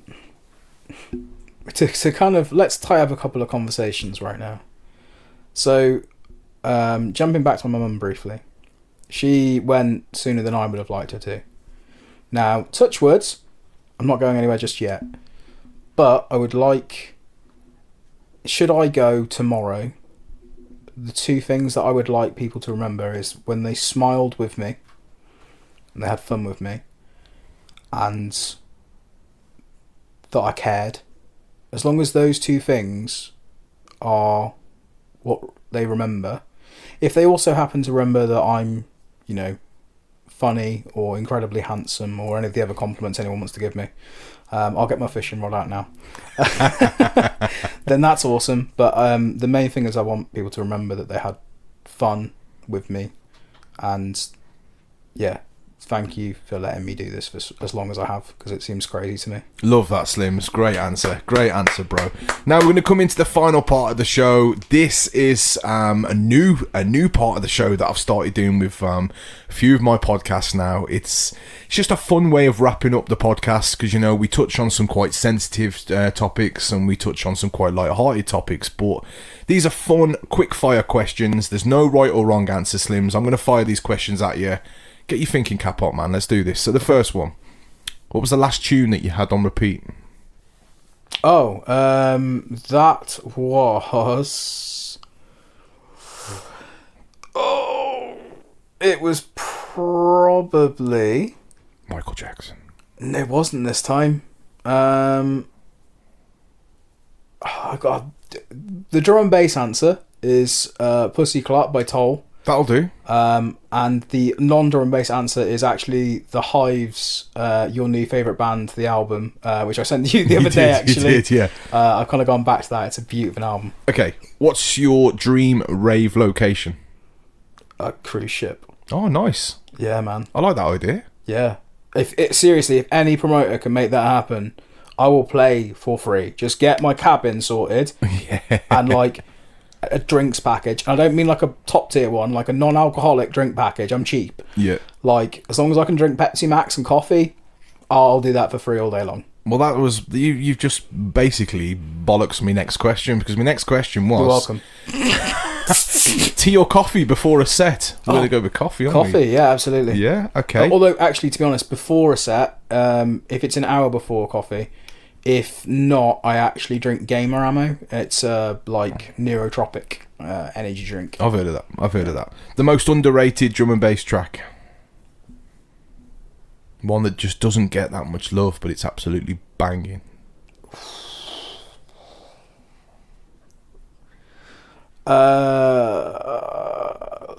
Decline's Good to Have the Feeling. I love that track. There you go. I love that track. Okay, yeah, nice. Love that. Favourite non-D&B genre? So what's next apart from D&B? Ska. Okay, yeah. Wicked. If you weren't doing music, what would you be doing? Nothing at all. Nothing at all. Like your honesty there, mate.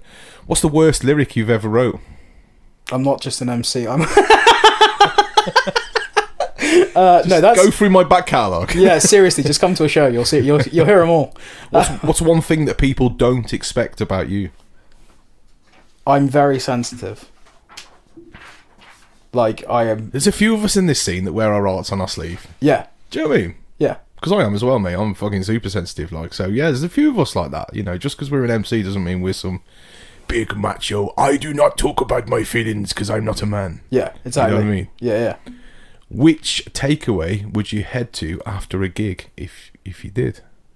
Can I make it open all hours of the days and night? Yeah. Park Street Kitchen. Oh, come on. That's not even a local plug, man. Regardless of the fact that they're lovely, they just bang out the best. Like, the curry goat from there is just fucking insane. I'm sure that's one of her most favourite dishes. I'm sure in an interview I heard that. Yeah, big up Emma, man. Park Street Kitchen. The food is fire. So if you haven't been down to Park Street Kitchen, you really need to go down there because it's soulful food and it's just amazing. It's just amazing. Have you tried the dumplings in there? Yes. Mate. Yeah, man. Fire. So good. But yeah, Jamaican food will always get me. If not, it's probably going to be an Indian. I just really like curry. Yeah, I like curry, man. Well, I say I'm a pussy boy when it comes to curry because I go, I love a good spicy cup for curry, and they're like, oh yeah, what's that? And I'm like, prawn korma. And they're like, oh no way, that's my mum's order. I love prawn korma, man. Yeah, I love it, mate. That's my favourite one. I always draw for that, but they're always a bit tight on the prawns. They always put too many on the prawns. But anyway, if you could have one superpower, what would it be, Slims? The ability to take away emotional pain. Mm-hmm. It's not a traditional superpower, I would say. If you want me to be traditional, that's good. I would say flying, so that I could get over my fear of flying because I'm in control of it then. Yeah, okay. If you could take someone on a year-long road trip with you, who would it be? I should probably say Jodie, right? Cool. I think I have to say my fiancée. I think you have to. Even if you don't mean it, you have to. Yeah. It's me and you. Oh, I love that, mate. don't tell Jodie. Don't tell Bex. Beck don't listen to my podcast, mate. You must be joking. Beck's like, look, I listen to your voice all day. I don't need to hear you on the podcast. I literally have to shove it down her throat, but that's for the spicy account, mate. She'll thrash me for that, mate. What would you do if you were given an elephant? I would presume that I'd upset the emperor. Yeah, because that's the emperor's elephant problem, isn't it? Like, you've been gifted a white elephant. Absolutely. What's the last gift that you gave someone? What's the last gift I gave somebody? I bought my colleague. This is I'm trying to think not like a big gift, but like my colleague was having a bit of a rough day, so I bought her a Diet Coke. That was just a little thing of like, hey, just to let you know, I've got your back. You're all good. Don't worry. Proper gift, I can't remember. That's bad, isn't it? It is a bit bad, mate. You tight sod. Oh no, wait. Actually, no. I do remember. I sent my friend a couple of games the other day. So there we go. Sent them through Steam. I'll put my list in and then the next game that I want. Were they cheap games or very expensive games? Oh, they were cheap games. They were also having a bad day, and I was like, actually, you know what? Like, this is a couple of quid. It'll lighten their load a little. Nice, mate. It's nice to do things like that. That's it. I'm more of a small and frequent guy than like big gestures because my bank balance won't let me. Yeah. Like, do you remember when I'm just gonna blow smoke up my own arse here? Do you remember when I dropped you at McDonald's off the very next day after a rave? That was very, very much appreciated. I was so tired and trying to work. You was, weren't you? I brought it to your door. There you go, mate. I got to big up Beck on that one as well because she did drove my ass there. Like, just generally big up Beck. Honestly, she's a sweetheart. Yeah, she's lovely in small doses. You're lucky she doesn't listen to this podcast, then you. God. I know. I think I'm the big man while I'm. Well, you're not in risk. Well, I'm not with her. As soon as I get back in, all right, Beck. Is there anything I can do for you, dear? Do you want a back scratch? If you could be any animal, which would you choose? Red panda. Wow. That was nice and quick and on the ball, mate. Because they're flipping adorable. Yeah? Yeah. And I... have you ever seen a red panda get angry? No. Right, I'll send you a video later. So, for the benefit of those who don't know what a red panda does, basically, if you've never seen a red panda, they look like a living plushy bear. They're super little cute things. But when they get angry, they go, well, crap, I've got to look big and strong. So they just put their arms up like this, but they're still tiny and adorable, and they go, do a little frowny face, and it's the cutest thing in the world. I need to check that out. Yeah, man, I'll send it. I will send it you the second we finish this podcast. I'll show you. Amazing. And finally, then, to wrap it all up, Slims, what do you hope that my listeners take away from this podcast? He seems like a nice boy. Mm-hmm. That's it. If you want to come to a show, that'd be also really cool. But like, mostly, I hope that you've had fun for the last however many days we've been recording now. Hour and a half we're on. Oh, no, that's quite short for us. It's all right, isn't it? Yeah, I think I hope the last like 90 minutes have been fun, and even if you don't take anything away musically, you've had like a nice time with us. Absolutely, yeah. I find that a lot of my listeners will listen when they're commuting to work, doing housework. They just have it on the background. Yep. You know what I mean? Obviously, because there's no cameras as well, there's no kind of expectation for them to sit and actually watch. There's more of a listen in it. It's audio only, so it's more of a listen. Yeah, it's honestly, it's on my commute list, so... Yeah, exactly. Yeah, so thank you for that. Big up to everyone that has been locked in. You've been locked into the Dribbz Talks podcast featuring my boy Slimify D. It's nice to finally get you back, mate. Obviously, we did one I'm on episode bloody 26 now, and yours was the very first one. So it's it's been a while. So it's been really good to have you on, mate. It's nice to listen to your journey, and a lot of people, especially in the raves, they'll kind of see you as the final product on stage, kind of delivering and doing what you do, but they never know the story behind how you got to where you are. Do you know what I mean? Mm-hmm. So I think it's really refreshing and really healthy for people to know that sometimes. And let's face it, I keep saying this, and it's quite morbid, but none of us are invincible, man. True. Whereas these stories, these accounts, this podcast is invincible. As soon as it touches online, it's invincible. It's right there forever. Yeah. Do you know what I mean? So that's always nice for people to refer back to and stuff. That's what I see anyway. Yeah, for sure. But yeah, thank you so much to everyone for locking in to this podcast. Please continue to subscribe, like, share, all the good stuff. You don't realise how far these likes and shares go. We're all trying to fight the algorithms, all of us podcasters out there, and it's not easy, let me tell you. So big up to everyone. Have a great week and stay blessed. Ladies and gentlemen, welcome to the Dribbz Talks podcast. We're bringing it to you real, raw and uncut. A safe place where we can talk about anything and everything. So like, share and subscribe. But most importantly, keep it locked.